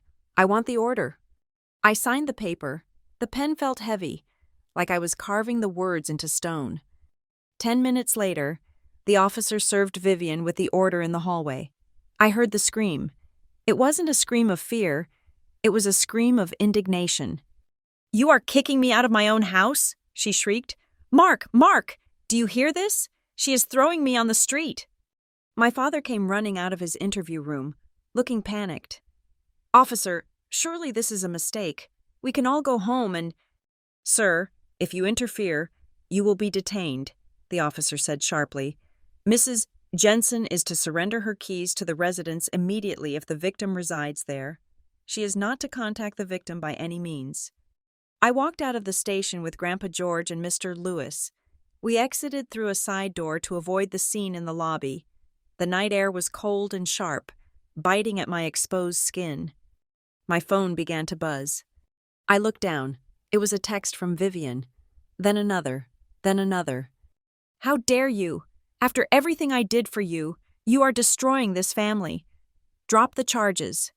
Bianca, don't be a spiteful little girl. Your father is crying. Are you happy? You broke his heart." Then came the voicemail notification. I played it on speaker so Mr. Lewis could hear. "Bianca." Vivian's voice was ragged, shifting between rage and fake pleading. "You need to stop this madness. The police? Really? For a family spat? We are about to lose the deal on the plaza if I am tied up in court. You are ruining our financial future. Come back inside and tell them it was a mistake. I forgive you for the drama. Just fix this." She forgave me. She forgave me for getting hit in the face. "Save it," Mr. Lewis said, his voice grim. "Save it all. Every text, every voicemail. It proves she is violating the order before the ink is even dry. It proves harassment." I took screenshots. I saved the audio file. I uploaded them to the cloud folder named Evidence. I did it with the mechanical efficiency of a robot. I felt no guilt. I felt no hesitation. Then the other messages started coming. The flying monkeys. My Aunt Karen. "Bianca, honey, I heard there was a misunderstanding. Please don't let them arrest Vivian. Think of your dad. He can't handle the stress." My cousin Mike. "Dude, Cassidy is freaking out. She says you are suing her? That is not cool. Family doesn't sue family." They didn't ask if I was hurt. They didn't ask if I needed a doctor. They only cared that the boat was rocking, and they wanted me to sit down and shut up so they didn't have to deal with the waves. I looked at the messages, and I realized something profound. I had spent my entire life trying to buy my place in this family. I paid with my silence. I paid with my money. I paid with my dignity. I thought that if I paid enough, they would finally value me. But tonight, standing under the orange glow of the streetlights, listening to the sirens in the distance, I realized the transaction was over. I looked at George, who was leaning on his cane, looking at me with pride. "Let's go home, Grandpa," I said. "To the lake?" he asked. "To the lake," I said. "I don't have a home in Ridgeview anymore." I turned off my phone. I didn't block them. I needed their messages for the court case, but emotionally, I blocked them all.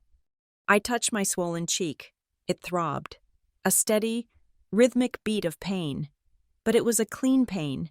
It was the pain of a wound that was finally being cleaned out, ready to heal. I had walked into that restaurant a victim. I was walking away a plaintiff. And as I got into my grandfather's truck, I knew one thing for certain. I did not owe these people another second of my life, another cent of my money, or another drop of my tears.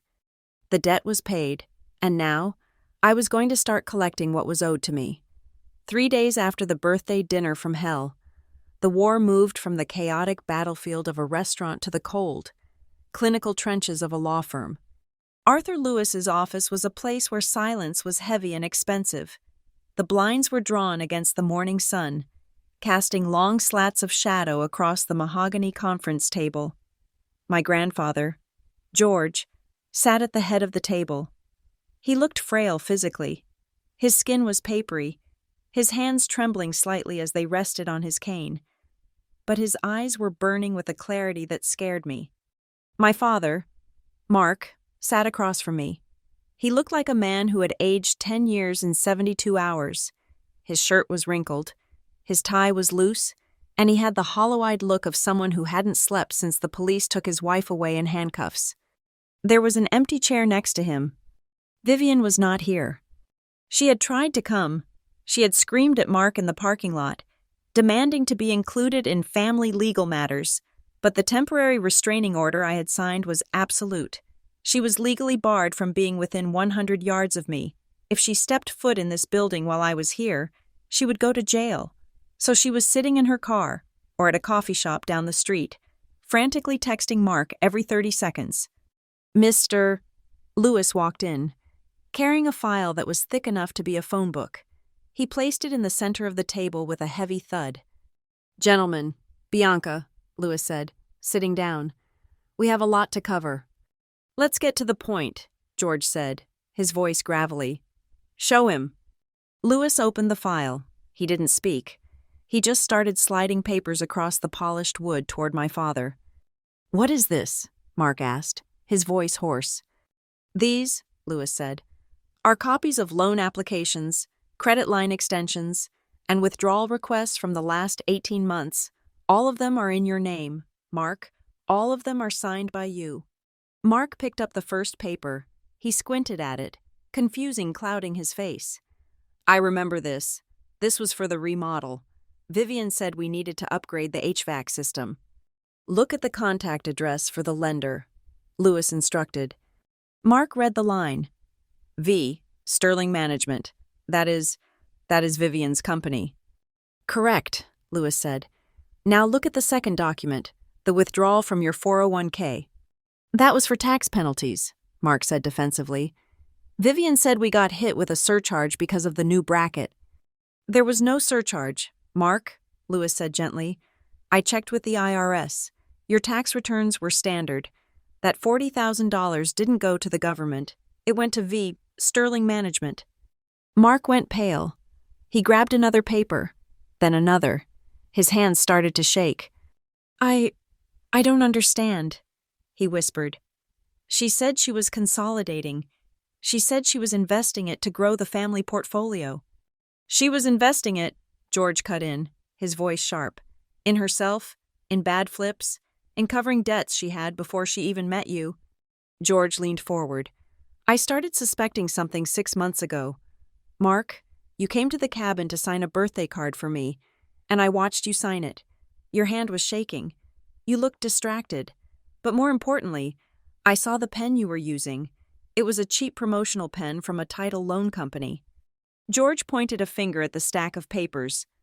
I had Lewis pull the public records on your house. Then I had him dig into the investments Vivian talks about. Do you know what we found? Mark shook his head, mute with horror.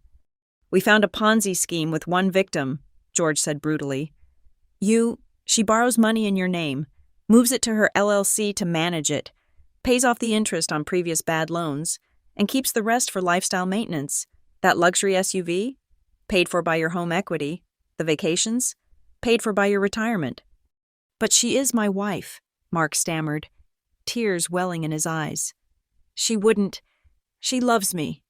She loves a Mark, George said. Why do you think she was so desperate for Bianca to sign that quitclaim deed on my birthday? Why do you think she hit her? Mark looked at me. I held his gaze. I didn't look away. She hit me, I said softly, because the well was running dry. Dad, she had tapped you out. She had mortgaged the house to the hilt. I was the only fresh source of capital left. She needed the lake house to secure a new loan because your credit is shot. My credit? Mark whispered. It is in the mid-500s, Mark, Lewis said, sliding a credit report across the table. You are over-leveraged. You are technically insolvent. Mark stared at the number. He slumped back in his chair, looking like a marionette whose strings had been cut. I signed everything, he mumbled. I never read them. She would just put a stack in front of me while I was watching the game, or right before bed, and say, just standard stuff, honey. I trusted her. I thought I didn't need to read. Blind trust is not love, George said. It is negligence. The room fell silent. The only sound was the hum of the air conditioner and the buzzing of Mark's phone in his pocket. Vivian, calling again. So, Mark said, his voice breaking, I am broke. Is that it? I have lost everything? Not everything, George said. Not yet. He nodded to Lewis. Lewis reached into his briefcase and pulled out a separate document. This one was crisp, new, and bound in a blue legal cover. Mark, George said, I made a decision last week. Before the party, before the slap, I knew Vivian was bleeding you dry, but I didn't know how deep the wound was. I had to protect the family assets, the ones she hadn't touched yet. He tapped the blue document. This is my new last will and testament, and the updated terms of the Jensen Family Trust. Mark looked at it, confusion replacing the horror on his face. Okay, what does that mean? It means, George said, that you are no longer the executor of my estate, and you are no longer the direct beneficiary. Mark flinched as if he had been slapped. Dad, you are disinheriting me? No, George said, I am protecting you from yourself. If I leave money to you, it belongs to Vivian within 24 hours. She will coerce you, guilt you, or trick you into signing it over. I cannot let 40 years of my hard work go into her pocket."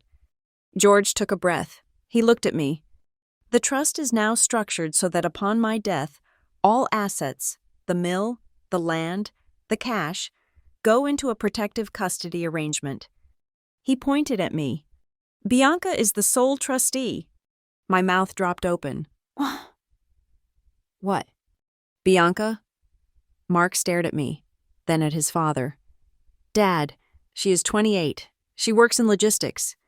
"She is also the only person in this family with a spine," George said firmly, "and the only one who hasn't let Vivian steal from her."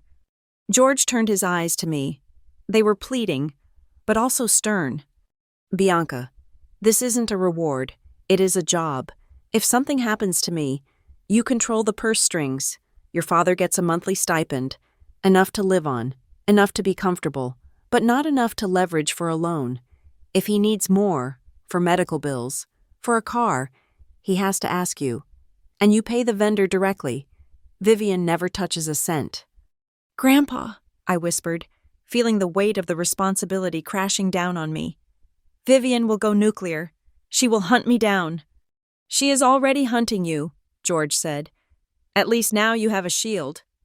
"This is humiliation," Mark said, his face flushing red. "I have to ask my daughter for an allowance? I am 55 years old." "Then act like it." George slammed his hand on the table. The sound cracked like a gunshot.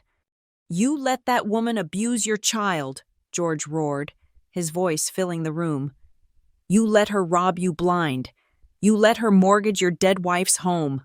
You forfeited your right to be the patriarch the moment you chose the path of least resistance over the safety of your own blood." Mark recoiled, shrinking back into his chair. He covered his face with his hands. Sobs racked his body. Ugly, jagged sounds of a man realizing he had been playing the villain in his own life story. Louis waited for the emotional storm to pass before speaking. His voice was calm, calculating. "Here is the strategy. Mark," Louis said, "we have the audit trail. We have proof of the funds moving to Vivian's company. Now, Vivian will claim she was just managing the money for the family. She will claim implied consent because you signed the checks." Louis leaned forward. "But we have the assault. That is the key. The slap at the restaurant proves a pattern of physical coercion and intimidation to achieve financial control. It allows us to frame the financial mismanagement not as a husband-wife dispute, but as criminal fraud and elder abuse, or rather, spousal abuse. We are going to demand a full forensic audit," Louis continued. "We will freeze the joint accounts. We will force her to show receipts for every single dollar of that investment money. And when she can't, because we know she spent it, she faces fraud charges." Mark wiped his eyes. He looked broken. "She will hate me. She will leave me." "If she leaves you because the money stopped," I said quietly, speaking for the first time in a while, "then she never loved you. Dad, she was just eating." Mark looked at me. His eyes were red-rimmed and swollen. For the first time in years, he really looked at me. He didn't see the difficult daughter Vivian had painted. He saw the woman who had taken a slap to the face to save his inheritance. "I am sorry," he whispered. "Bianca, I am so sorry. I didn't stand up. I saw her hit you, and I sat there." "Yes," I said, "you did." "I want to fix it," he said. "I will. I will talk to her. I will explain that we need to stop the fighting." I shook my head. "No, Dad, you are still trying to negotiate peace with a terrorist. There is no fixing this with a conversation." "Then what do I do?" he asked, helpless. "You stand up," I said. "Not for me. I am already standing. You stand up for the truth. You admit to the police that you saw her hit me. You sign the affidavit for the financial audit. You stop protecting the lie." Mark looked at the table. He looked at the stack of loan documents that represented his ruined credit. He looked at the new will that stripped him of his power. His phone buzzed again. It danced across the mahogany surface. Vivian calling. He stared at the screen. "She is going to be so angry," he murmured. "Let her be angry," George said. Mark reached out. His hand was shaking. He picked up the phone. I held my breath. I thought he was going to answer it. I thought he was going to cave, to say, "Yes, honey, I am fixing it." But he didn't answer. He pressed the side button. He held it down. The screen went black. He placed the phone face down on the table. It was a small gesture, a tiny, insignificant movement of a thumb. But in the context of the last 5 years, it was an earthquake. "Louis," Mark said, his voice trembling but audible, "where do I sign for the audit?" George let out a breath he seemed to have been holding for a decade. He leaned back in his chair, closing his eyes for a second. We spent the next hour signing papers. I signed the acceptance of the trusteeship. Mark signed the authorization for the forensic accountant. By the time we were done, the sun had moved, and the shadows in the room had shifted. As we stood up to leave, George handed me a thick envelope. "Keep this," he said. "It is a certified copy of the new will and the trust agreement." "I don't want to carry this, Grandpa," I said. "It feels like a weapon." "It is not a weapon," George said, resting his hand on my shoulder.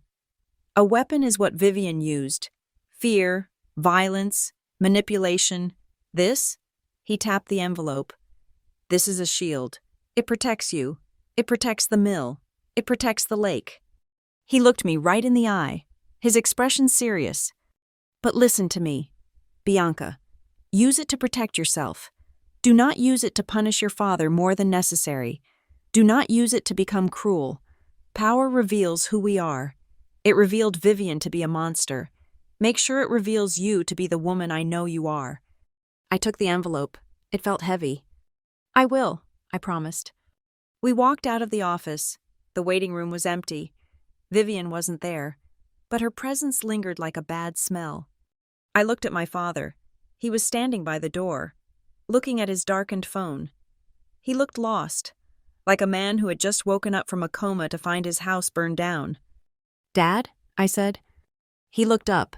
"Yeah?" "You can come to the cabin," I said. "If you need a place to sleep, since Vivian is at the house." He shook his head. "No, I need to go home. I need to pack her bags. The restraining order says she has to leave. I need to be there when the police escort her out." "Do you want me to come with you?" George asked. "No," Mark said. He straightened his jacket. It was a small, pathetic attempt at dignity, but it was something. "I brought her into this house. I need to be the one to watch her leave." I watched him walk out to his car. He walked slowly, heavily. I turned to George. "Do you think he will stick to it?" "I think," George said, putting on his hat, "that he finally did the math, and for the first time in his life, he realized the cost of his wife was higher than the value of his daughter." I clutched the envelope to my chest. The game was over.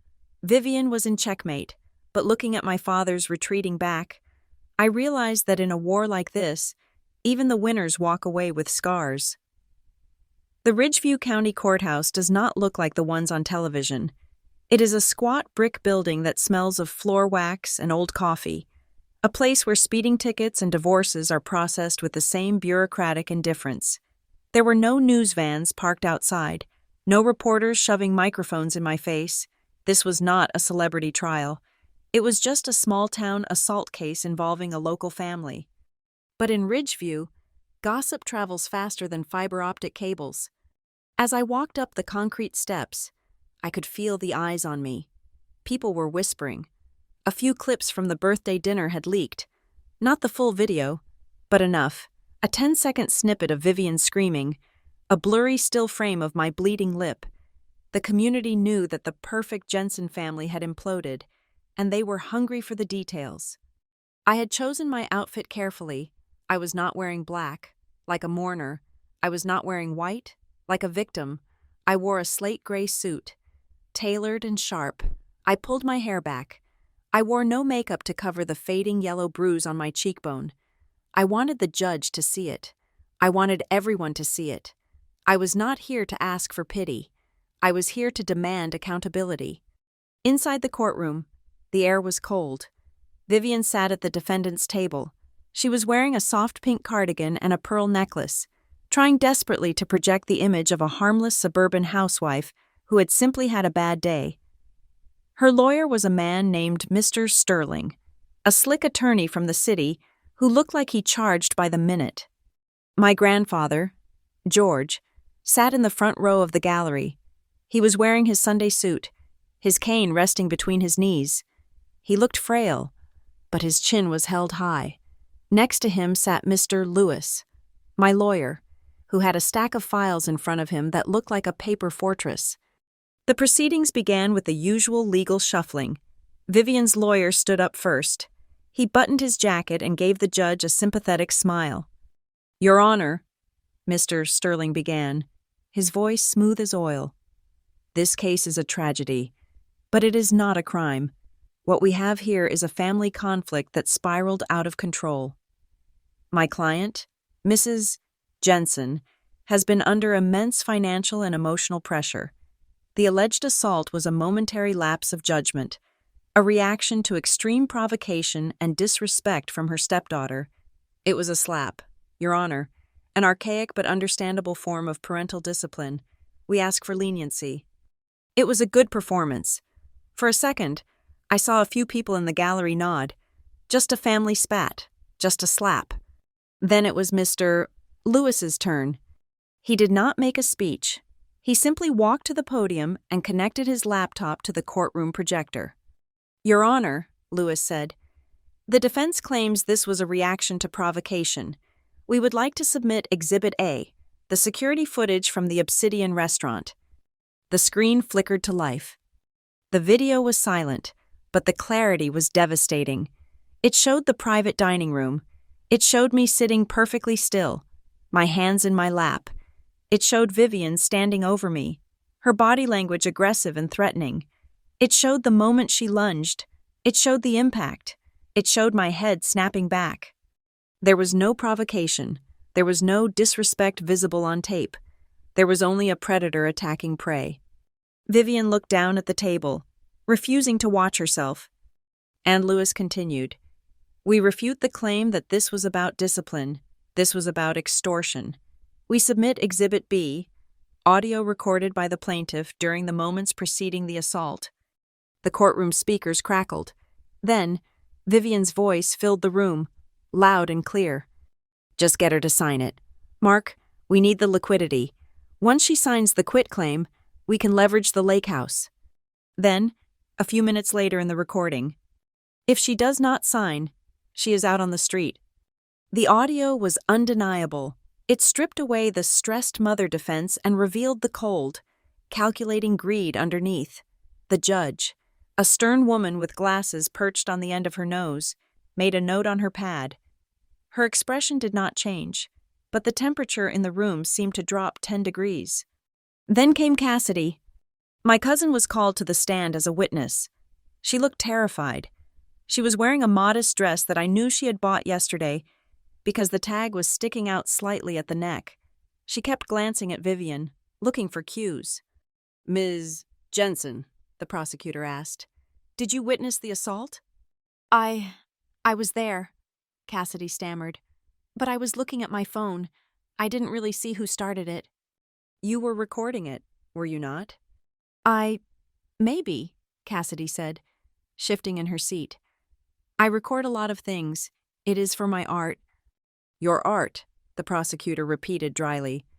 "We have subpoenaed the original video file from your cloud account. Ms.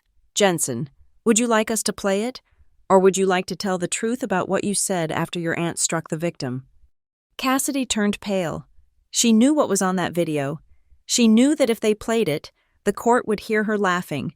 They would hear her say, "Free drama." "I laughed," Cassidy whispered, her voice trembling. "I thought it was funny. I didn't know she was hurt." "You laughed while your cousin was bleeding," the prosecutor stated. "No further questions." Cassidy hurried off the stand, avoiding eye contact with everyone. She looked small. The internet fame she craved had turned into real-world shame. Finally, They called George. It took him a long time to walk to the witness stand.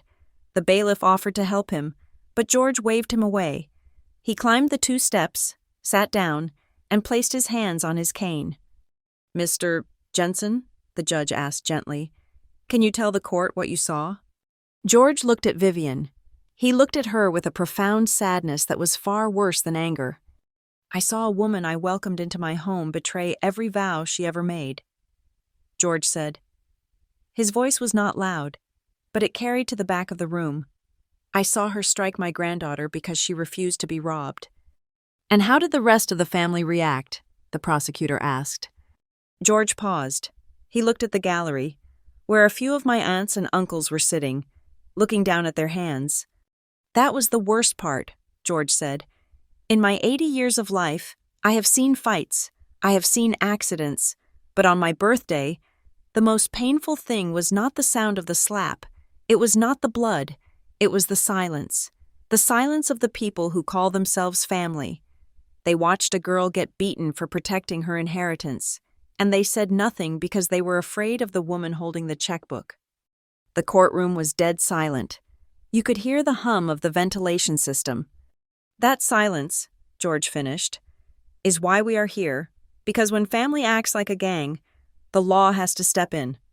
The judge took a recess to deliberate. It was only 20 minutes, but it felt like a lifetime. When she returned, she didn't waste time with a lecture. She went straight to the verdict. "Vivian Jensen," the judge said, "I find you guilty of assault in the 3rd degree. Furthermore, given the context of financial coercion, I am granting the prosecution's request for a permanent protective order. You are to have no contact with Bianca Jensen for a period of 5 years. You are to stay 500 yards away from her residence and place of employment." Vivian gasped. 5 years. That meant she couldn't come to family holidays.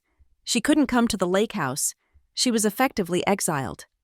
"Additionally," the judge continued, looking at the financial documents Lewis had submitted, "I am ordering a suspended sentence of 6 months, contingent on the completion of anger management classes and full restitution for the victim's medical bills. I am also approving the petition for a forensic audit of all joint accounts managed by the defendant during her marriage to Mark Jensen. This court takes allegations of elder financial abuse and fraud very seriously." That was the death blow. The assault charge was bad, but the audit was catastrophic. The audit would expose everything: the loans, the stolen retirement funds, the shell companies. It paved the way for civil lawsuits that would bankrupt her. Vivian stood up. She was shaking.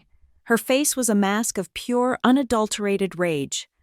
"This is unfair," she screamed, losing all composure. "She is lying. She turned him against me. She is destroying this family." She pointed a trembling finger at me. "You did this," she shrieked, taking a step toward the prosecution table. "You ungrateful, miserable little—" "Order!" The judge banged her gavel. "Bailiff, restrain the defendant." 2 security officers moved in. They grabbed Vivian by the arms before she could get anywhere near me. As they dragged her back, she kept screaming, listing all the things she had bought me, all the sacrifices she had made, proving to everyone in that room that she viewed love as a transaction and people as property. I just watched her. I didn't flinch. I didn't look away. I watched the monster thrash against the consequences of her own actions, and I felt nothing but a cool, quiet relief. When the court adjourned, Mark was waiting for me outside on the courthouse steps. It was a gray afternoon. The wind was picking up, scattering dry leaves across the pavement. My father was standing alone near a lamppost. He looked like a man who had lost his shadow. He was wearing the same suit he had worn to the office meeting, but it hung loosely on his frame now. He saw me and took a step forward, then stopped. He respected the distance. "Bianca," he said. His voice was cracked. "Dad," I replied. He struggled for words. "I am going to deal with the lawyers. For the audit. I am going to sell the SUV. I am putting the house in Ridgeview on the market to pay off the HELOC. I am going to try to fix the debt." "That is good," I said. "You should—" "I filed for separation," he added quietly. "This morning." I nodded. It was the logical step, but I knew it must have torn him apart. He was a man who hated being alone, and now he was facing a very lonely future. "I know I cannot ask you to forgive me," Mark said, looking at his shoes. "I know I failed you. I wanted you to know that I am trying. I am trying to wake up." He looked up at me, his eyes wet. Is there a chance, someday, that we can have dinner? Just us? No papers, no business." I looked at him. I looked at the man who had taught me to ride a bike, and the man who had watched his wife hit me. They were the same person. That was the complexity of trauma. You don't just hate them, you mourn them. "I don't know. Dad," I said honestly, "I can't give you a timeline. You stood by while she hurt me. That doesn't go away just because you sold a car." He flinched, but he nodded. He took the hit. "You are responsible for what you signed, Dad," I said, slipping into the language of my heart for a moment before correcting myself back to English, realizing I needed to be clear. "You are responsible for what you signed, Dad, and I am responsible for my life. If we meet again later, as two different people, I hope it is because you have changed, not because I got lonely and weak." "I understand," he whispered. "I will wait." He watched me walk away. He didn't try to hug me. He didn't try to guilt me. He just let me go. It was the first act of genuine parenting he had shown in years. 2 hours later, I was sitting on the back porch of the cabin in Silverford. The sun was setting, casting a long golden path across the water. The lake was perfectly still, a mirror reflecting the pines and the sky. Grandpa George sat in the rocking chair next to me, a blanket draped over his legs. We didn't say much. We didn't need to. My phone buzzed on the small wooden table between us. I picked it up. It was an email from Mr. Lewis. Subject: Confirmation of filing. Body: The permanent restraining order has been entered into the state database. The forensic accounting firm has begun the intake process. Vivian's lawyer has already reached out to discuss a settlement on the civil side to avoid jail time for fraud. We have them. I put the phone down. I looked out at the lake. I touched my cheek. The bruise was fading, turning a sickly yellow-green, but it didn't hurt anymore. The physical pain was gone. The emotional scar would be there for a long time. A reminder that the people who are supposed to protect you are sometimes the ones you need protection from. But as I sat there, listening to the creak of George's rocking chair and the gentle lap of the water against the dock, I realized something. I wasn't afraid. For 5 years, I had lived in a state of low-level panic. I had walked on eggshells. I had made myself small. I had apologized for existing. That was over. Vivian had tried to break me. She had tried to turn me into an ATM machine and a punching bag, but all she had done was strip away the fear. She had forced me to find the steel in my spine that Grandpa always said was there. "You okay, kid?" George asked, his voice rough with sleepiness. "Yeah, Grandpa," I said, reaching out to take his hand. His skin was dry and cool, but his grip was strong. "I think I am finally okay." "Good," he said, closing his eyes. "Because I am tired of fighting. It is time to just live." I looked at the water. I took a deep breath of the clean, pine-scented air. I was 28 years old. I had a scarred face, a broken family, and a lot of legal bills. But I also had the deed to this house.